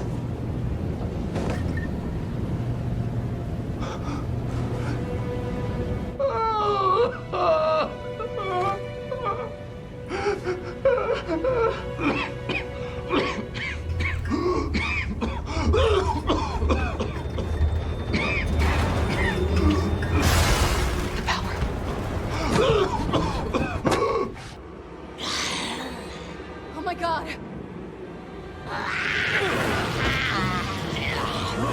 She's already gone! Shoot her!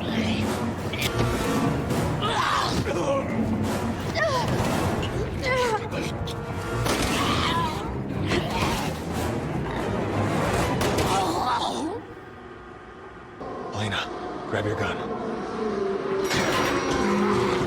Shit! Don't let him in!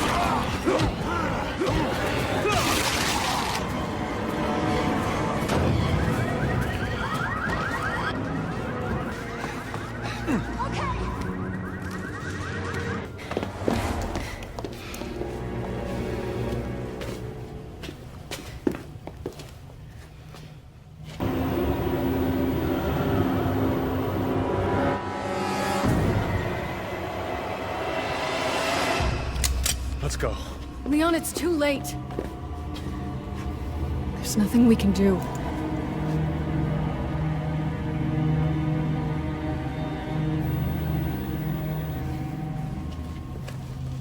Helena revealed that she had been involved and convinced Leon to help her reach a local cathedral where she could provide more answers. Since she had been dealing with Simmons and the family, she knew that the Tall Oaks Church was built by the family long ago, and it hid an underground facility where C-Virus experiments had been conducted. To get to the church, they had to survive the apocalyptic streets of the city, as other people were also struggling to survive against the onslaught of the virus and the monsters it created.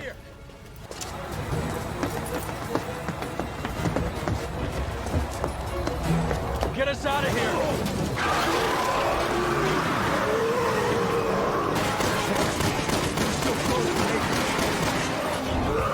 Go now!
They escaped the infection.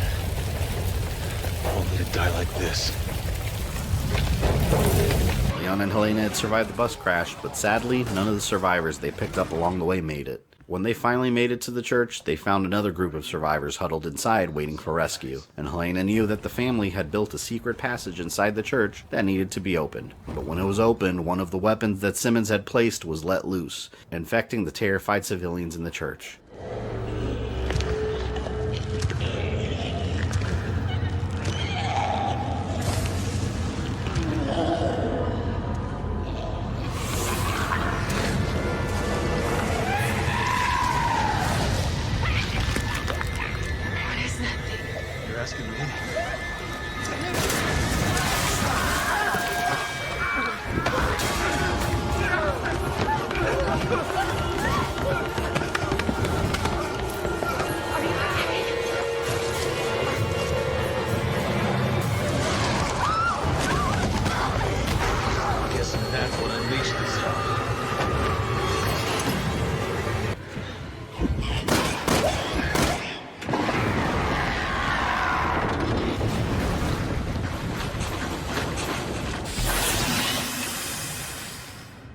Leon and Helena rushed underground and found the secret facility, along with footage of the Ada project.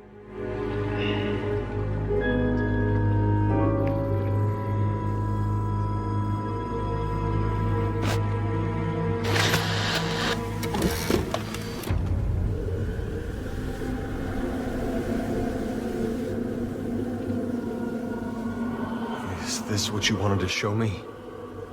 No. I thought...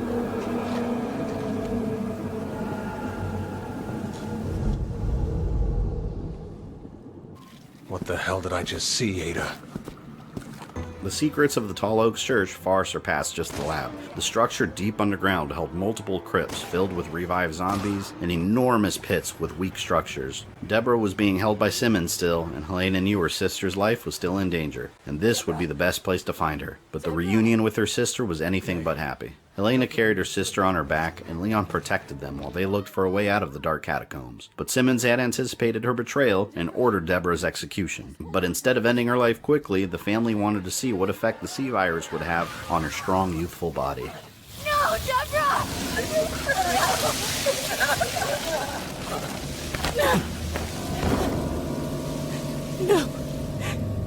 This can't be happening.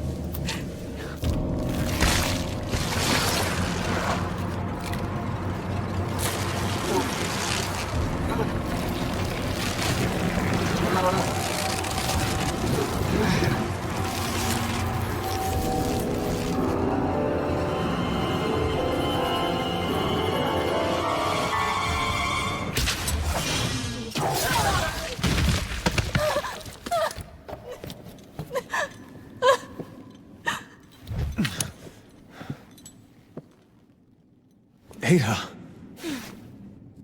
You look like you've seen a ghost. Ada's investigation had led her to Tall Oaks, and she'd been following Leon, trying to find answers of her own. Both Leon and Ada had been around bioweapons for too long, and they knew there was no helping Deborah now. The C-Virus had taken complete hold of her, and nothing could be done to save her. We need to get to the lower levels. I'm so sorry, Deborah. It's all my fault. Helena, get away from her! Stop! Don't shoot, please!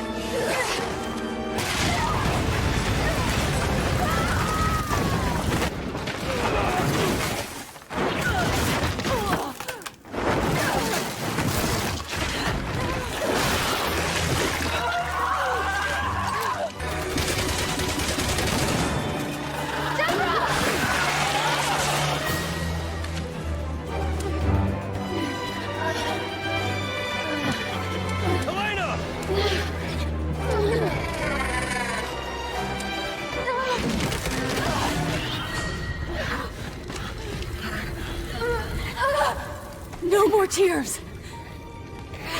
Not until I avenge your death. Please. Forgive me.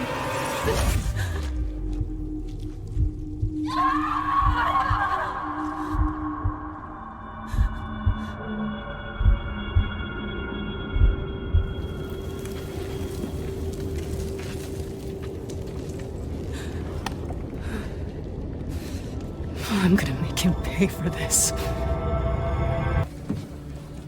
The President spoke highly of you, Agent Kennedy. Likewise. He told me you've been friends for 30 years. Tell me, is it true you were the only ones present at the time of his death? You must be aware that you are both Suspects in this attack. What? Agent Harper, At the time of the attack, you had abandoned your post. leaving the President vulnerable. You must admit such behavior is suspicious. You son of a bitch! You're the one who planned all this! With what evidence could you base such an outrageous accusation? As the U.S. National Security Advisor, Simmons had immense power and used it to shift the blame for the president's death to Leon and Helena. She swore he would pay for his sister's death, and Ada was contacted by Carla once again. But this time Ada realized that she wasn't talking to Simmons. A man of his intelligence wouldn't knowingly reveal his plans, and she also found the same lab that Leon had seen, confirming her suspicions and ratting her out to Simmons.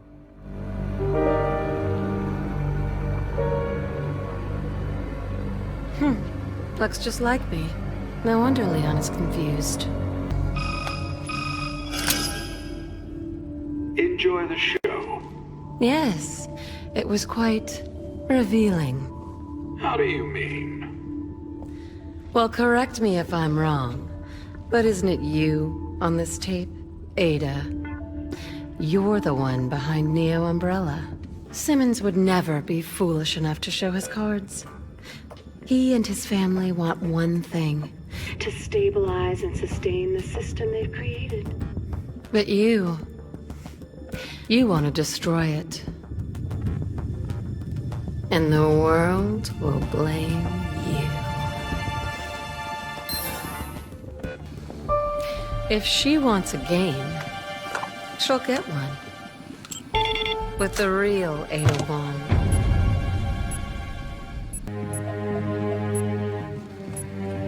Who is this? An old friend, Simmons. Ada Wong. Ada? Let's ditch the pleasantries and get right to it. That little doppelganger you brewed up just told me she has her heart set on destroying the world. What?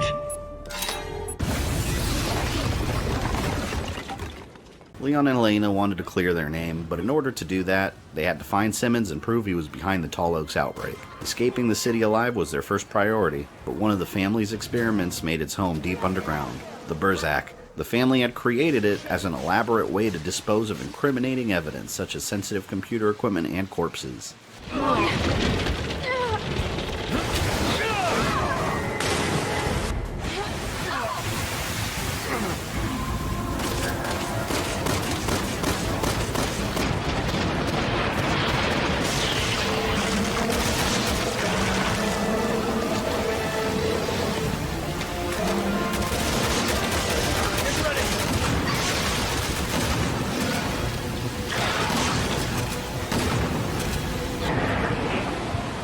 Aim for the dynamite!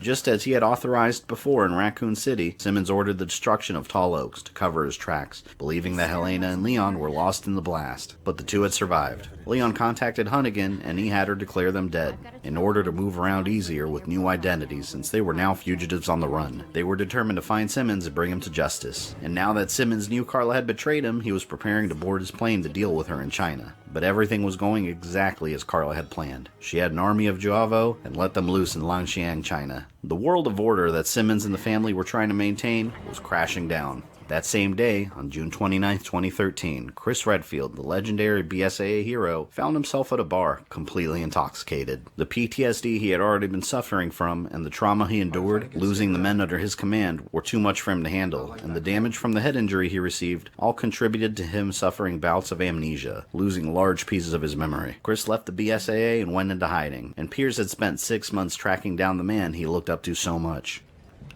Fill her up. You've had enough. Listen, sweetheart. You're here to pour drinks and look pretty. So how about you shut your mouth? How about you get the hell out of my bar? Ej, dama vas je zamolila da odete. I said she asked you to leave.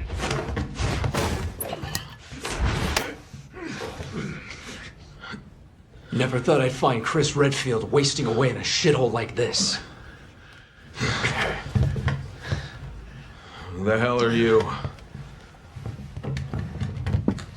Piers. Piers Nivens? Never heard of you. How about this? You heard of this? What is that? You really don't remember anything, do you? Bioterrorism.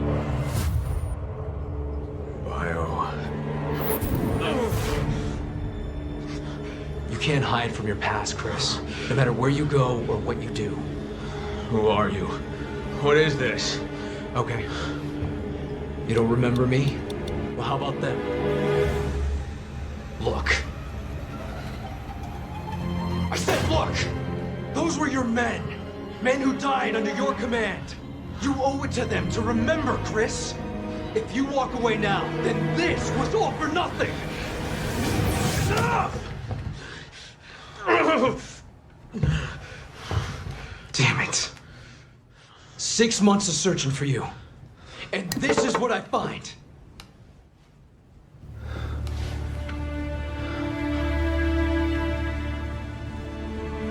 BSAA. Yeah. It's where you belong. Everyone's waiting. Everyone.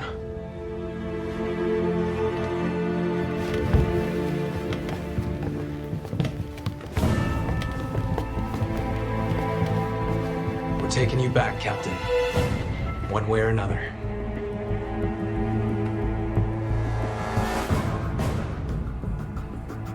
The next day, on June 30th, 2013, Chris Redfield was put back on duty with his men to suppress the bioterror outbreak in China. The Juavo were completely taking over the city, armed with military technology and causing random destruction at Carla's command. Chris was back in charge of a BSAA squad with Pierce at his side, watching him closely. While he was every bit as skilled as he was before, and some of his memory had returned, Pierce could tell Chris was a much harder, angrier, and reckless man. As Chris and his squad fought off the Juavo throughout the city and rescuing hostages, more pieces of Chris's memory started returning. The BSAA has arrived on the scene. Excuse me, can I get a comment, please? Excuse me. Is this outbreak related to the situation back in the States? Is the BSAA there as well? Look at this. Come in, HQ. Route 4 is a mix of civvies and hostiles. Got anything else? Son of a...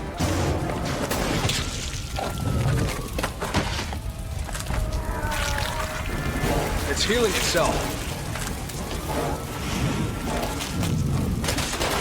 Here's HQ! We've made contact with Juavo! It's the same kind we dealt with back in Adonia! Copy that. Proceed with extreme caution.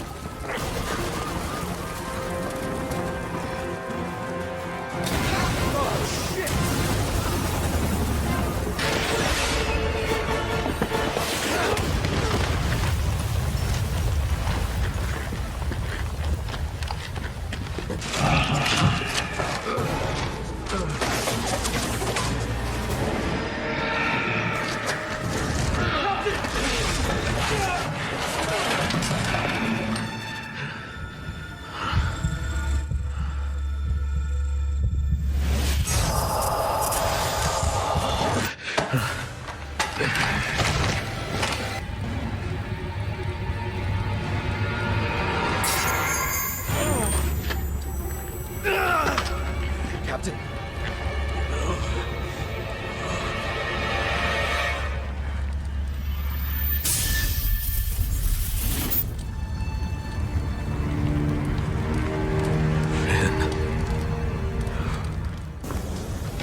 Sir?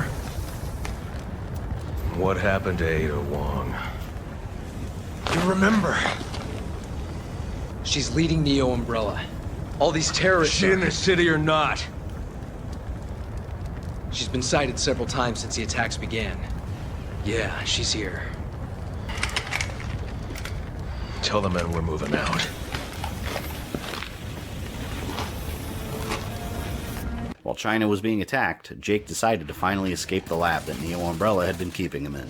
Over the last 6 months, Carla had been studying Jake's blood and the adapted G virus inside Sherry. She used everything she learned to strengthen the C virus. With the new enhancements, infected individuals no longer needed to hatch from a cocoon formed to mutate. The virus could now instantly transform the body into multiple forms when suffering damage. Jake was able to shut off the power, giving Sherry a chance to escape, and her government training paid off.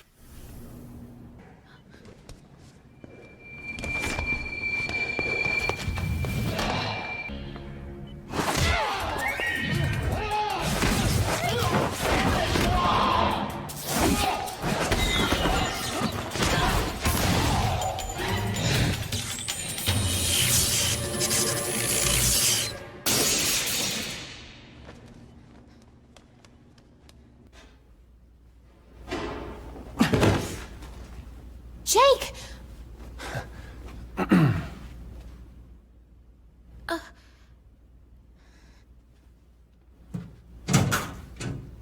Where are we? China. Obviously, but where? Why? Don't know, don't care. What did they do to you?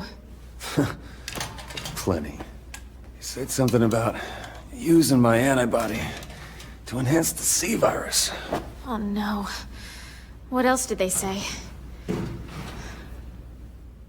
You know anything about him? Albert Wesker? We talked about him. A lot. I guess he had an antibody that could fight off any virus. Apparently, he abused his gift, and then ended up turning himself into some kind of monster. You know, I thought dear old Dad was just a deadbeat who skipped out on us. No, he was actually A freaking nut job who almost destroyed the world. Your father's actions have nothing to do with you. Yeah, but his blood does. It's the whole reason why we're even here. I'm just saying. The man that I am, things that I've done, at least it all makes a little bit more sense now. You can blame your father all you want, but at some point, you have to take responsibility for your own actions.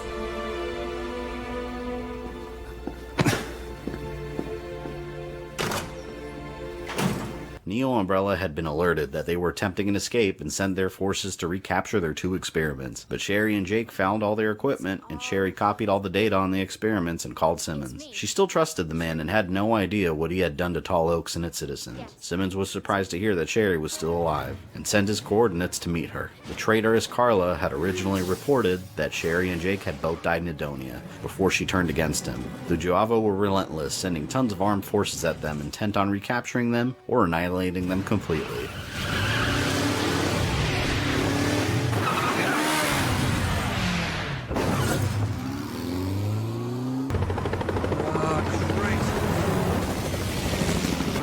This city's going to hell in a handbasket. Hey, shoot that thing, would you?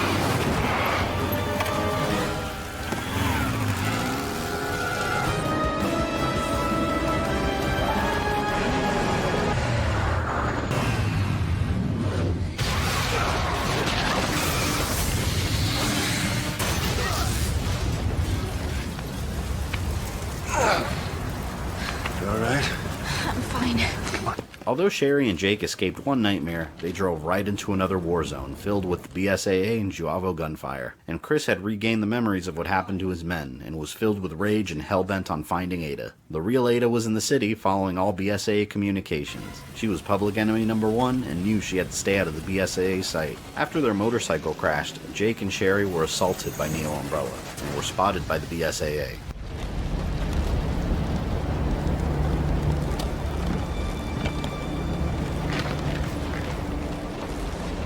Captain, we can't let them go. Our mission is to terminate the BOWs. But Neo Umbrella is after them. I said, our mission is to terminate the BOWs. But another monster created by Neo Umbrella was deployed, killing numerous BSA agents, and without thinking, Chris rushed in after it. The bioweapon was similar to the Yawn Stars faced in the Spencer Mansion, a mutated snake with an out-of-control ferocity. But this one had the ability to camouflage itself and blend with its environment. The snake made its way through the passageways and the vents within the building, picking off Chris's squad one by one, a nightmare that Chris refused to live through again. His misplaced rage against Ada Wong had forced him to act irrationally, and Chris's anger was blinding him. These are my men. You follow my lead or I'll find someone who will. Do you even hear yourself?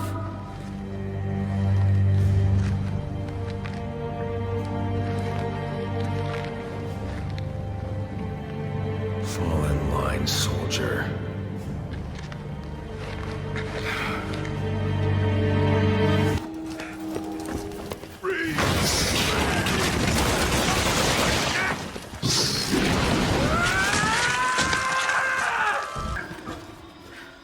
Reed! God damn it. Ceiling! No!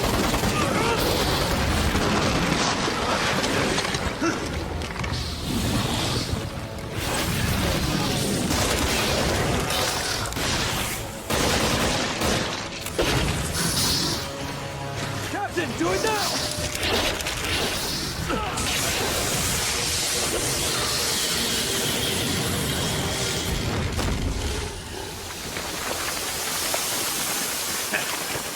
We did it. We fried that son of a bitch. This is crazy. It's not safe in here. We need to pull out. Captain! Looking for me, boys? Welcome to China. Ada!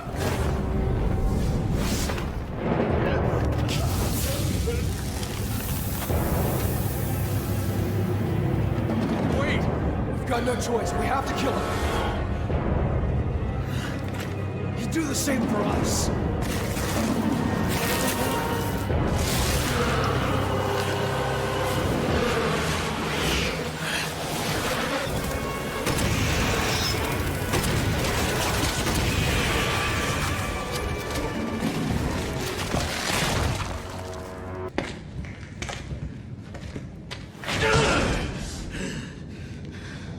Chris, we need to stay calm. After what she's done to us, how many of our men are dead because of that bitch? I'm right there with you, Captain. But your personal vendetta isn't gonna get us anywhere. If you hadn't been blinded by vengeance, we could have prevented some of those deaths. Shut up. Do you even care about our mission anymore? Shut up! I feel sorry for all the men that died believing in you. What happened to the legendary Chris Redfield, huh? What happened to you? It's a good thing Finn's not around to see you this way.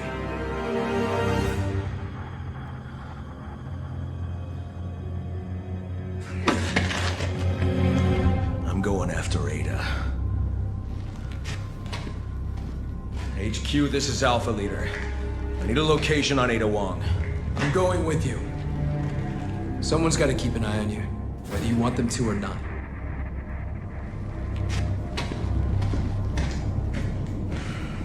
Close to the city in Chinese airspace, Leon and Helena were on a plane flying their way in, but as they approached their destination, something was wrong.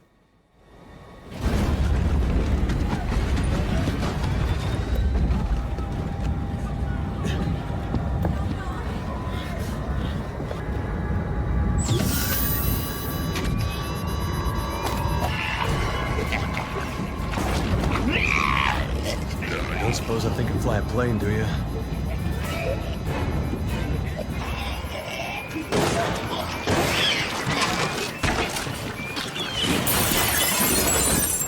Damn it! Leon, you're gonna need to take the controls. I was afraid you were gonna say that. Fine, I'll fly. You do something about this.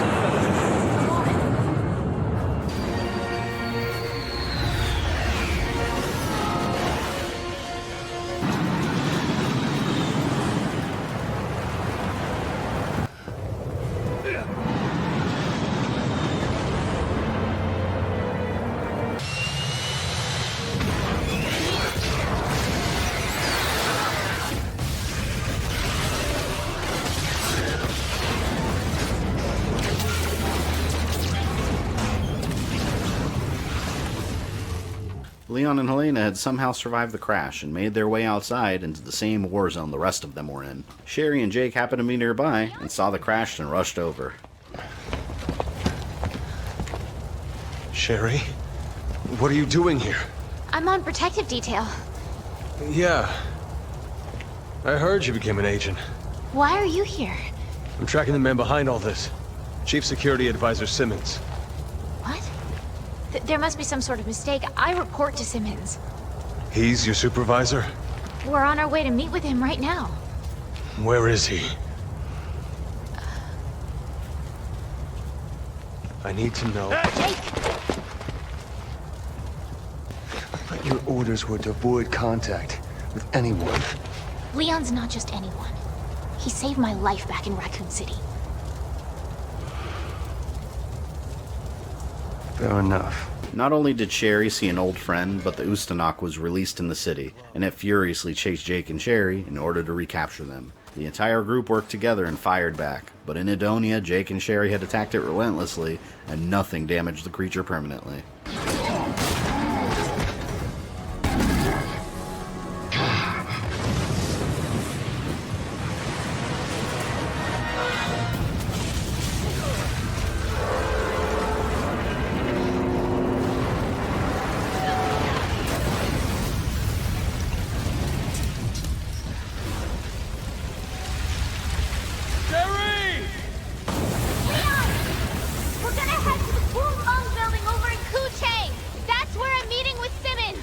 Sherry was separated from Leon, and they agreed to meet up at the rendezvous point where Simmons would be waiting for her. On his way to Simmons, Leon caught a glimpse of Carla and ran after her, thinking it was Ada. Chris and Pierce had also spotted her and were hot on her tail. Chris wanted her dead, and Leon needed her alive in government custody to expose Simmons.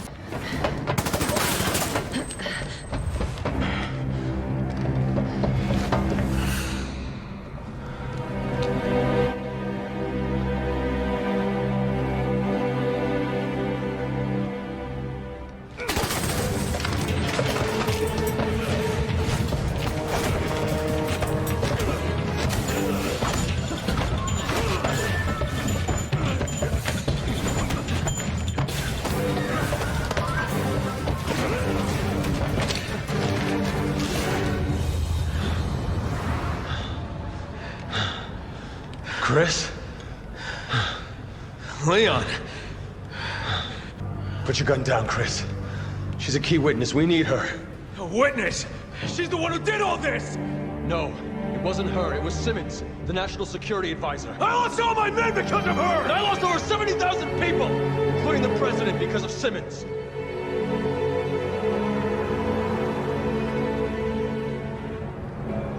She's working for Neo Umbrella. You know what that means? Yeah, I do. And you're still going to protect this woman? I am.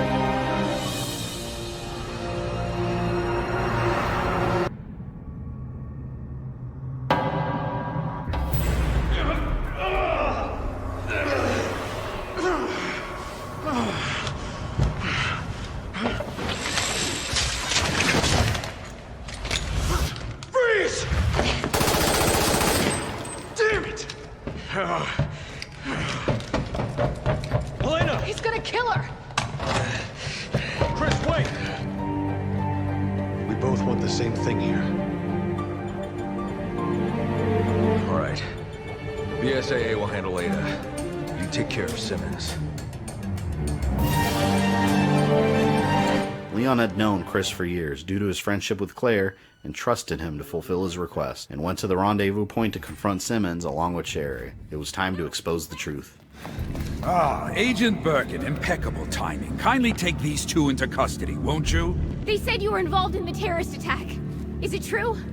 What, are they running down the street screaming it to anyone who'll listen? Answer me! It's for the benefit of the United States and global security. Can't see how killing the president is good for the country! The president's dead? Well, we have Leon to thank for that. God damn you, Simmons! Dispose of them.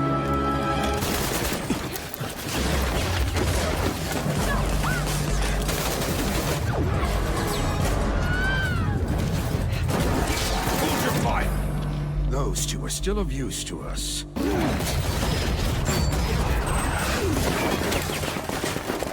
Alert the men outside.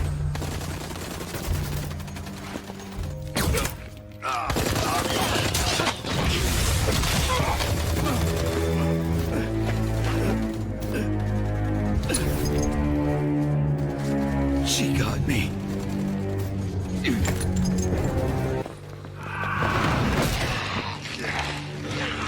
Go! Run! Not a chance.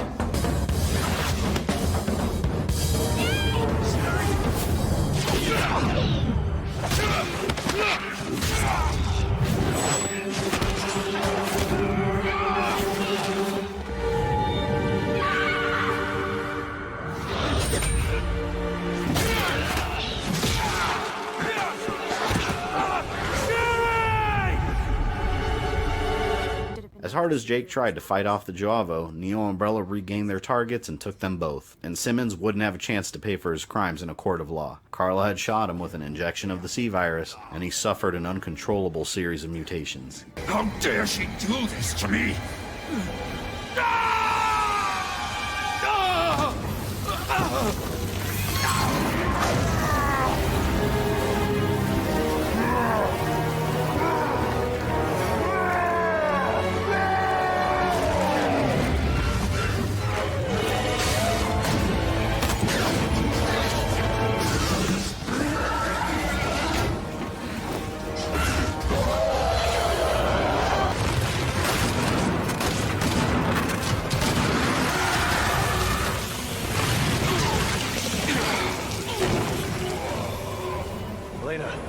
You alright? Did we kill him? Leon! Leon, you alright?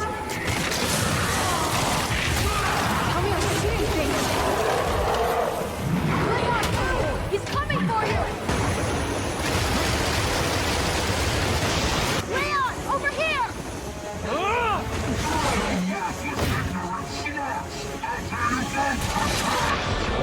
Leon, hurry!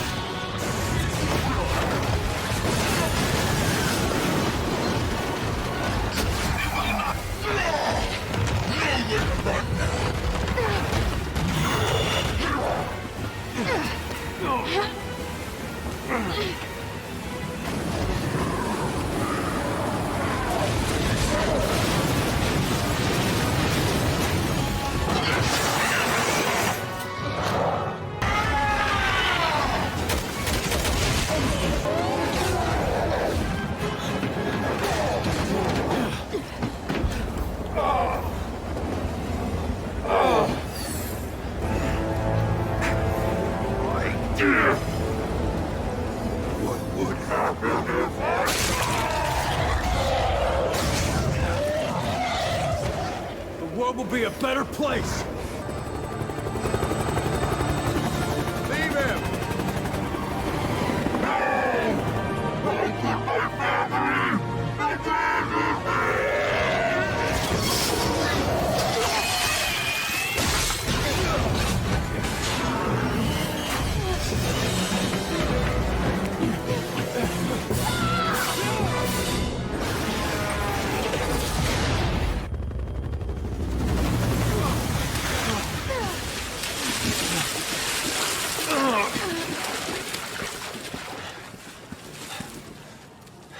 It appeared that Simmons had met his end, and Leon and Helena made it to a BSA checkpoint, helping civilians to escape. The BSA were on a manhunt for Ada, searching for her throughout the city, and Chris and Pierce had Carla in their sights, chasing her down the highway while her Java forces attempted to protect her. She was speeding towards the ship to get out of the city and escape, and they made their way on board.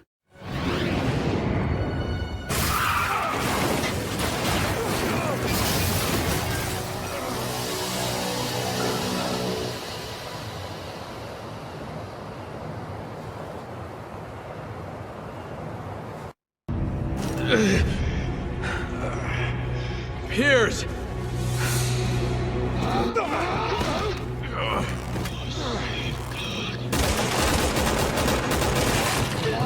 Good, Captain!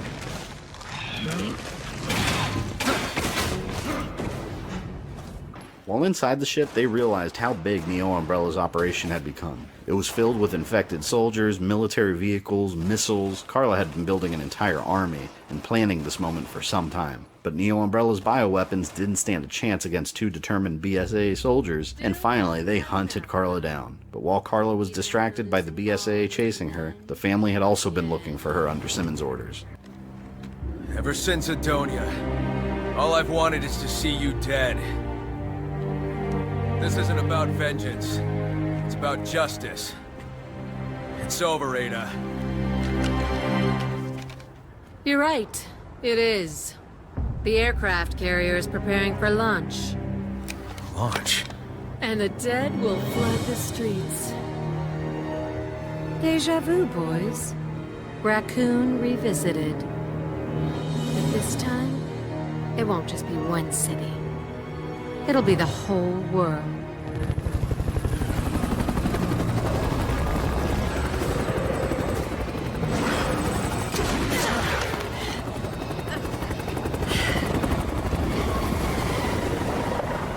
You got me.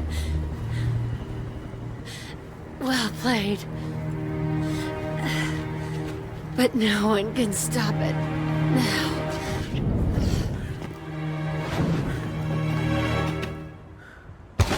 Damn it! What the hell just happened?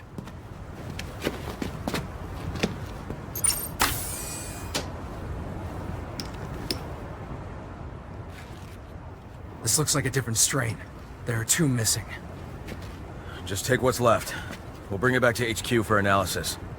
Chris and Piers received a message from headquarters that a Neo Umbrella tanker was offshore and was preparing to hit the city with missiles carrying the sea virus. If the city was hit with a missile, there would be no stopping the virus from consuming it completely. But Carla's copied body was born from the sea virus, and the attempt on her life triggered a mutation. Ada finally had a chance to rid the world of her doppelganger herself.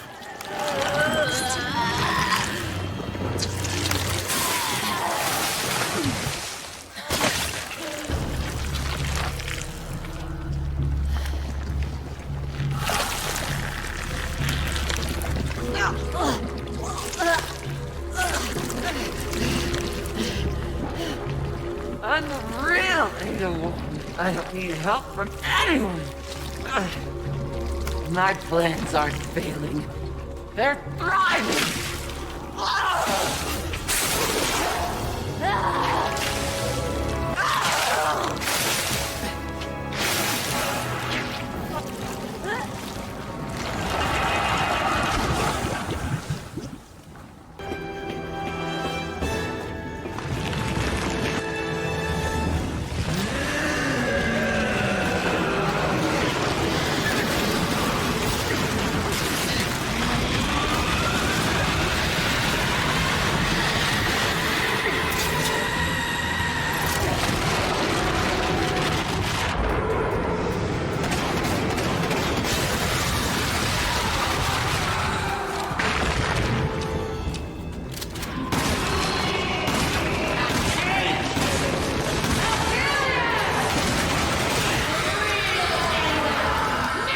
You tried so hard to destroy the world. Now you've destroyed your body. I hope this is what you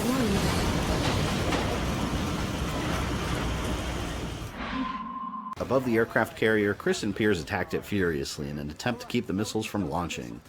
The missile countdown has already started. Find the control unit and stop the launch. Roger that, HQ. We're on it.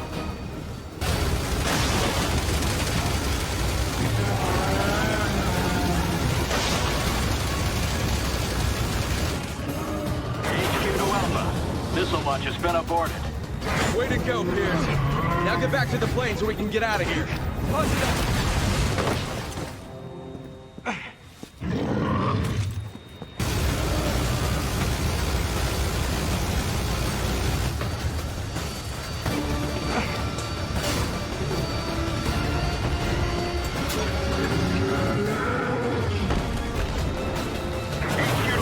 We have an emergency. The missile is preparing to launch.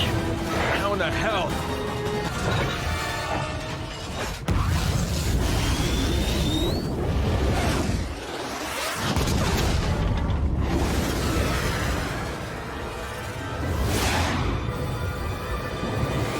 It's heading for the city! Is it over? Yeah.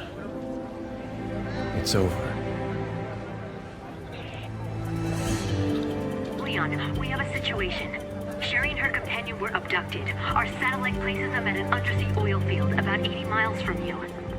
Hunnigan, could you check and see if the BSAA has any units near the oil field? Just one moment. This is FOS. Is anyone there? FOS? Chris Redfield with the BSAA here. Hold on. I'm patching you through to Agent Leon Kennedy. What is that? Okay, I've got a Chris Redfield on the line. Patching you through to his aircraft. Chris Redfield. Leon, where are you? Chris, we're just outside of Tachi. Why? Get the hell out of there!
Things just got bad.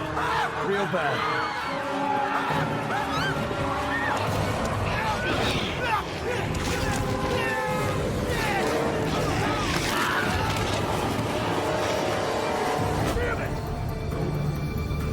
Chris, listen to me. I need you to rescue 2 hostages from an underwater oil field. Agent Sherry Birkin and Jake Mueller. It's Albert Wesker's son. Wesker? Chris, he's got antibodies for the C virus. I got it. On my way. Good, thanks. Leon, wait. There's something I need to tell you. Ada Wong is dead.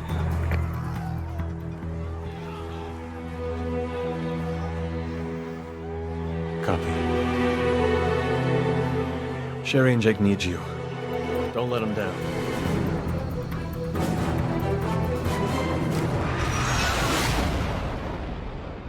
The missile had contained the C virus in gas form, and the explosion sent a massive cloud throughout the city, and it was spreading fast, infecting civilians quickly after inhaling the gas. Leon and Helena found themselves just outside the C virus cloud, and they worked together with nearby BSAA troops to survive the fallout. Chris and Pierce made their way to the Neo Umbrella oil rig, where they secretly had been cultivating their most powerful bioweapon. They had no idea of the horror that was inside waiting for them, but saving Jake was crucial to the world's future. There's irony for you. A man who spent his entire life trying to destroy the world, and now his son is the only one who could save it. And here I am coming to rescue him. The man who killed his father. Like I said, irony. I don't know. Maybe it's fate.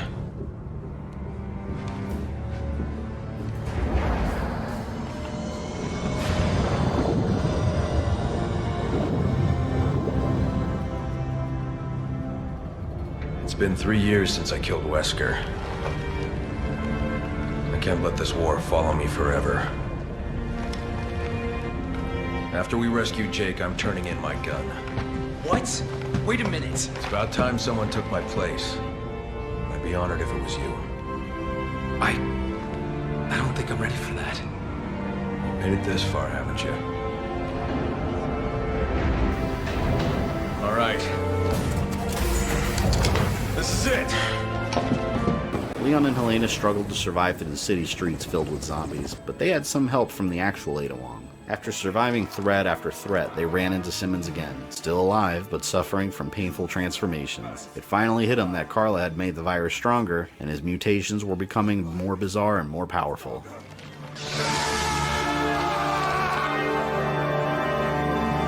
Hope you got friends on the other side, because no one's gonna miss you here.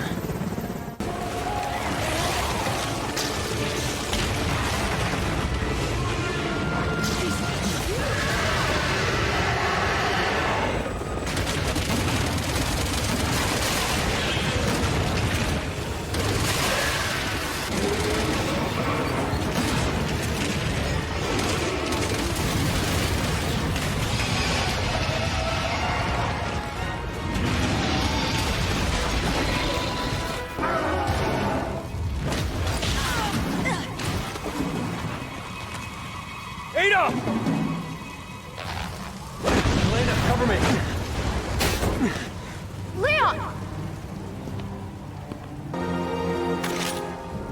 If you're really Ada, I know you can pull through this. We both can.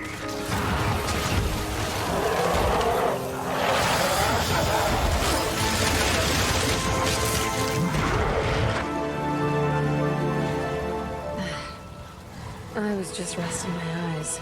Shouldn't sleep on each other. Leon!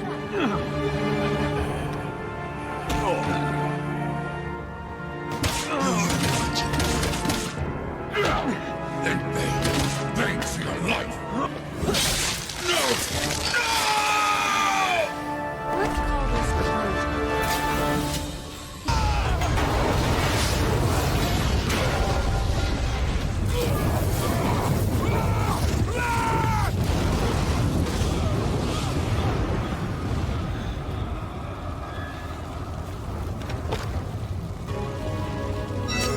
Wish I could stay longer, but I've got to run. I've left you a little parting gift on the roof.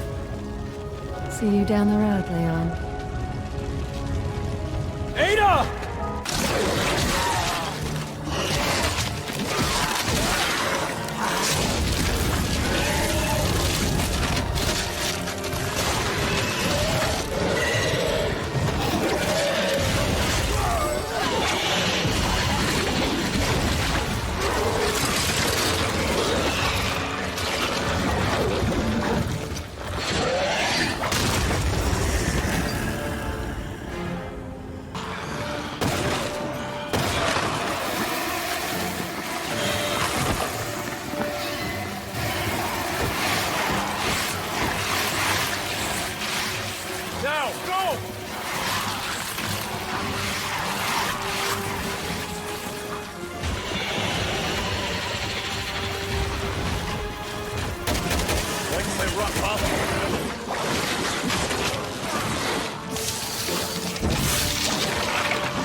Oh, shit!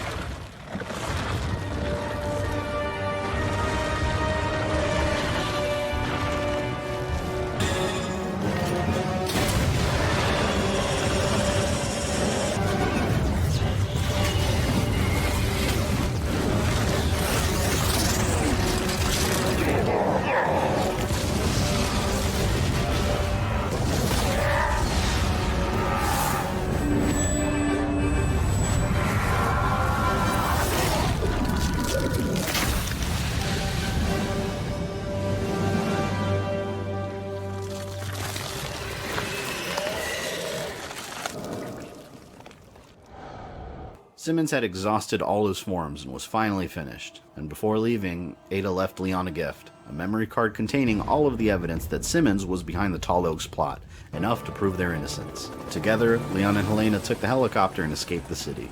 Back in the Neo Umbrella base, Chris and Piers unloaded round after round in Neo Umbrella's soldiers and found Sherry and Jake being held, freeing them. Now they just had to find them and escape together. Jake and Sherry had no idea that Chris was there to rescue them, but took the opportunity to escape, and eventually did find them, and Jake finally learned the truth behind the connections between Chris and his father. I can see your father in you. How did you know? Wait, hold on a second.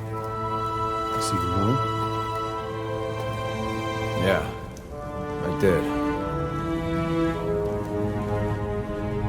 But I'm the one that killed him.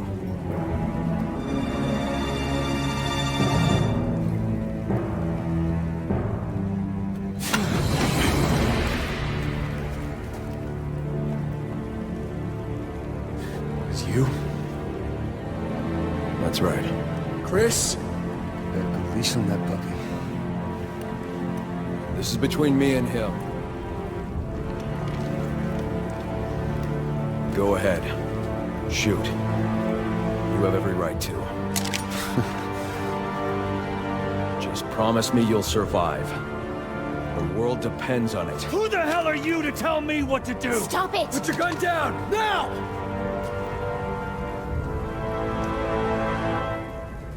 Tell me. We just following orders? Or was it personal?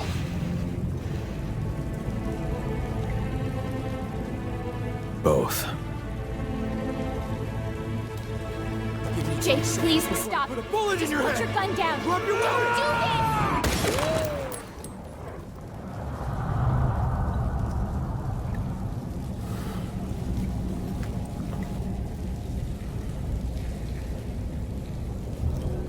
There are more important things at stake than you and me.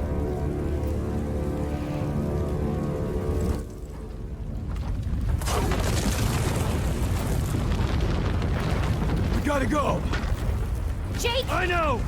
And just like Carla had planned, her death had activated the birthing process of Neo Umbrella's ultimate weapon, the Haos. The gigantic creature was emerging from its cocoon, a creature designed to bring about the literal apocalypse. But Jake was too important to risk, and Chris ordered him to get out of there.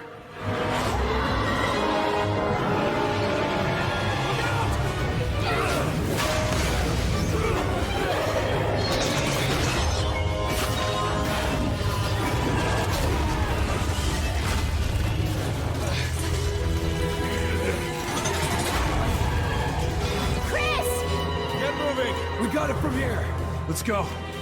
Wait! Hey! Got a job to finish.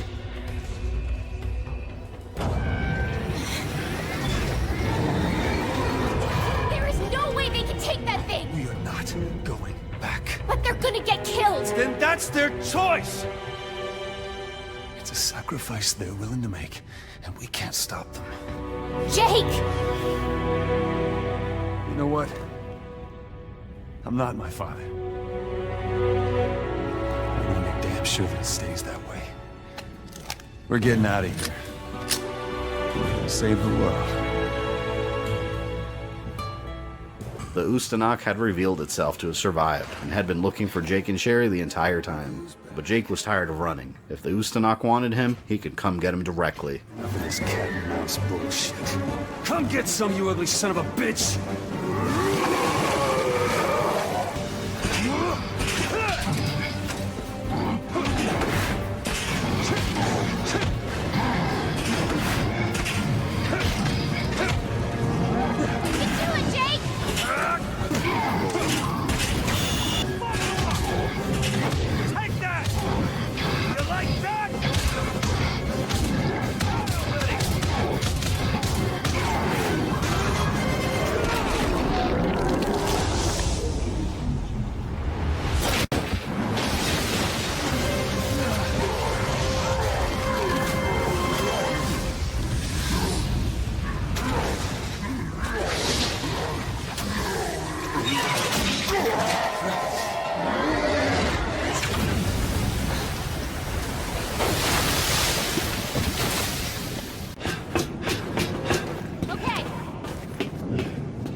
Yeah, there's no goddamn steering!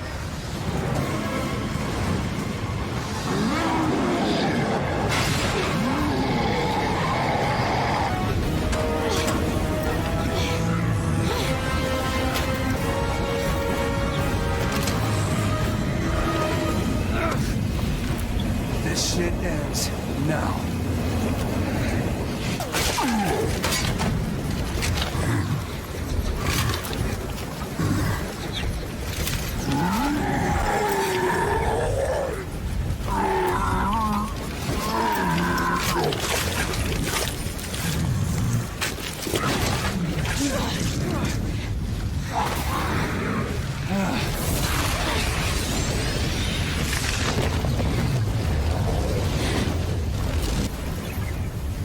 Thank you.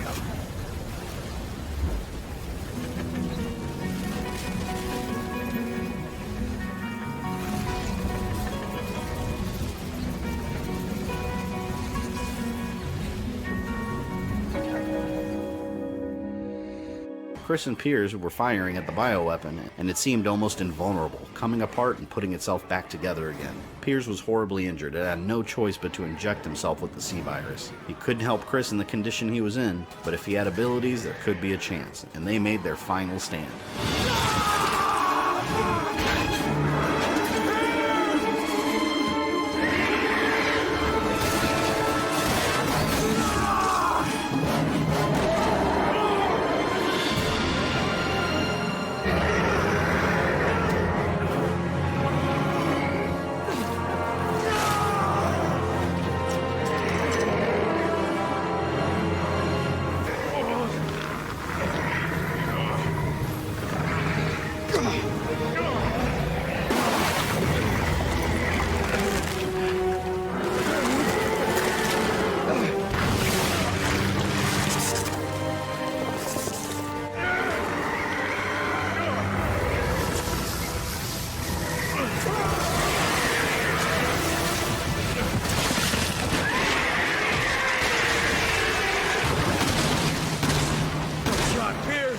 do?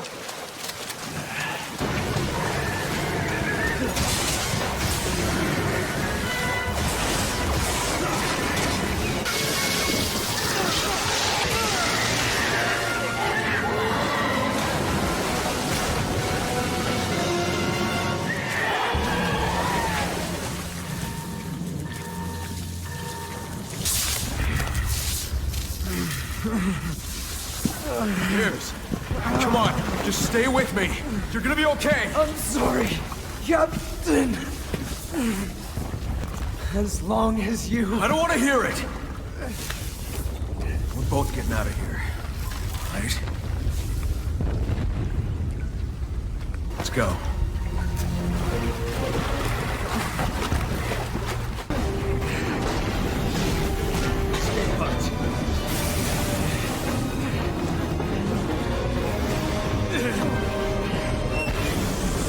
See that? We'll be out of here in no time.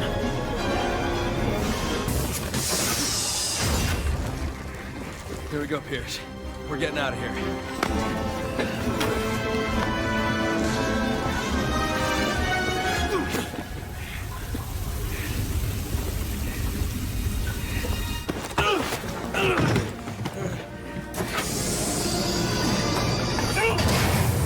Pierce!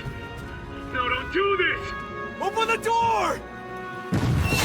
God damn it! Listen to me! We can still both get out of here! There's still time! What are you doing? No, Pierce! Don't! You can still make it out! God damn it, Pierce!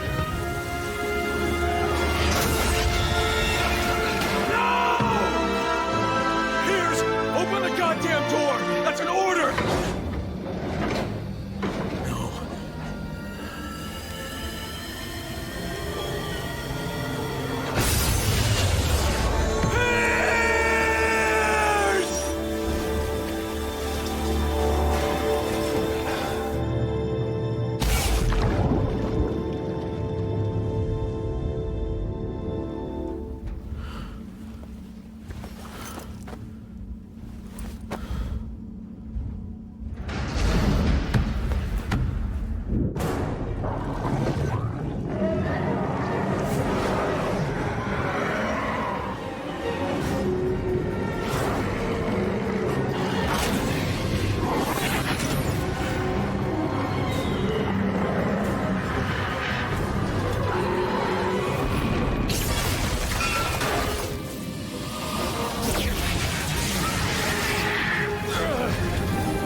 Pierce had sacrificed his life for Chris. The young man that was supposed to replace him was gone. And once again, Chris found himself with the heavy burden of surviving, while his men paid with their lives. Another city had suffered through a horrible bioweapon attack, but Neo Umbrella was obliterated.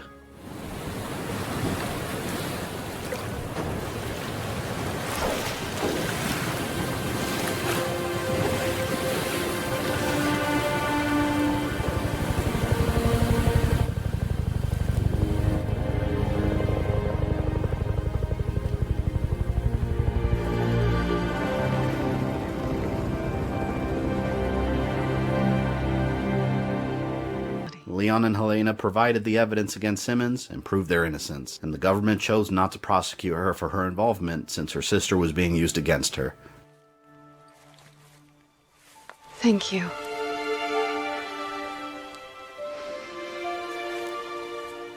I'm ready.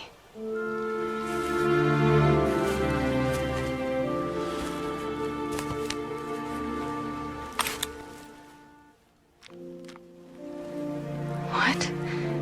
But I assisted in the attack. The investigating commission have reviewed the evidence and feel it unjust to hold you liable for Simmons' crime. They will also not be disclosing their findings to the public. But the president would have done the same.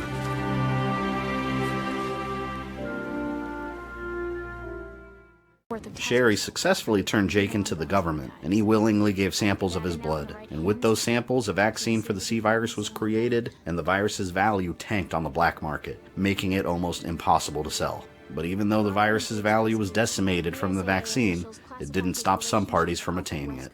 After Jake gave his blood, he lowered his asking price from $50 million to $50, and decided to live the opposite of his father's legacy, fighting bioweapons and helping people instead.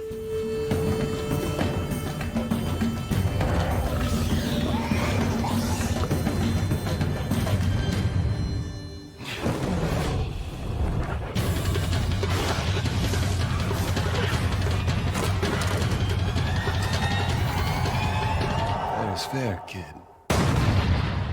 Ada, wanting to tie up every loose end, found Carla's main lab, where she initially developed the C virus and discovered another experiment in the works. And she destroyed the lab, disgusted their name was used to hurt so many innocent people. We're beyond humanity.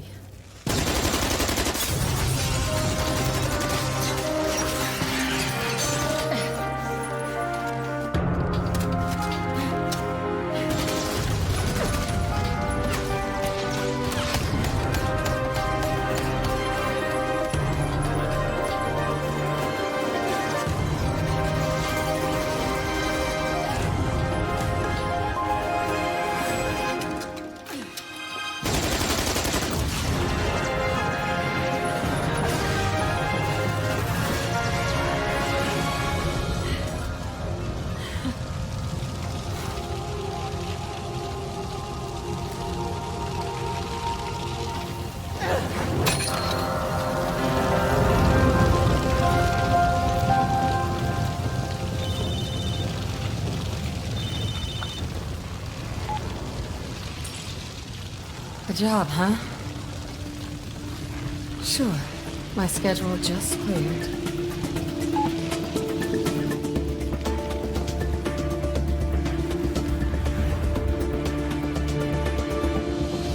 As for Chris Redfield, he returned to his role in the BSAA. Instead of retiring, he decided to honor peers by continuing the fight against bioterror. Captain. We've received new orders. All right. Better get to it then. Yes, sir.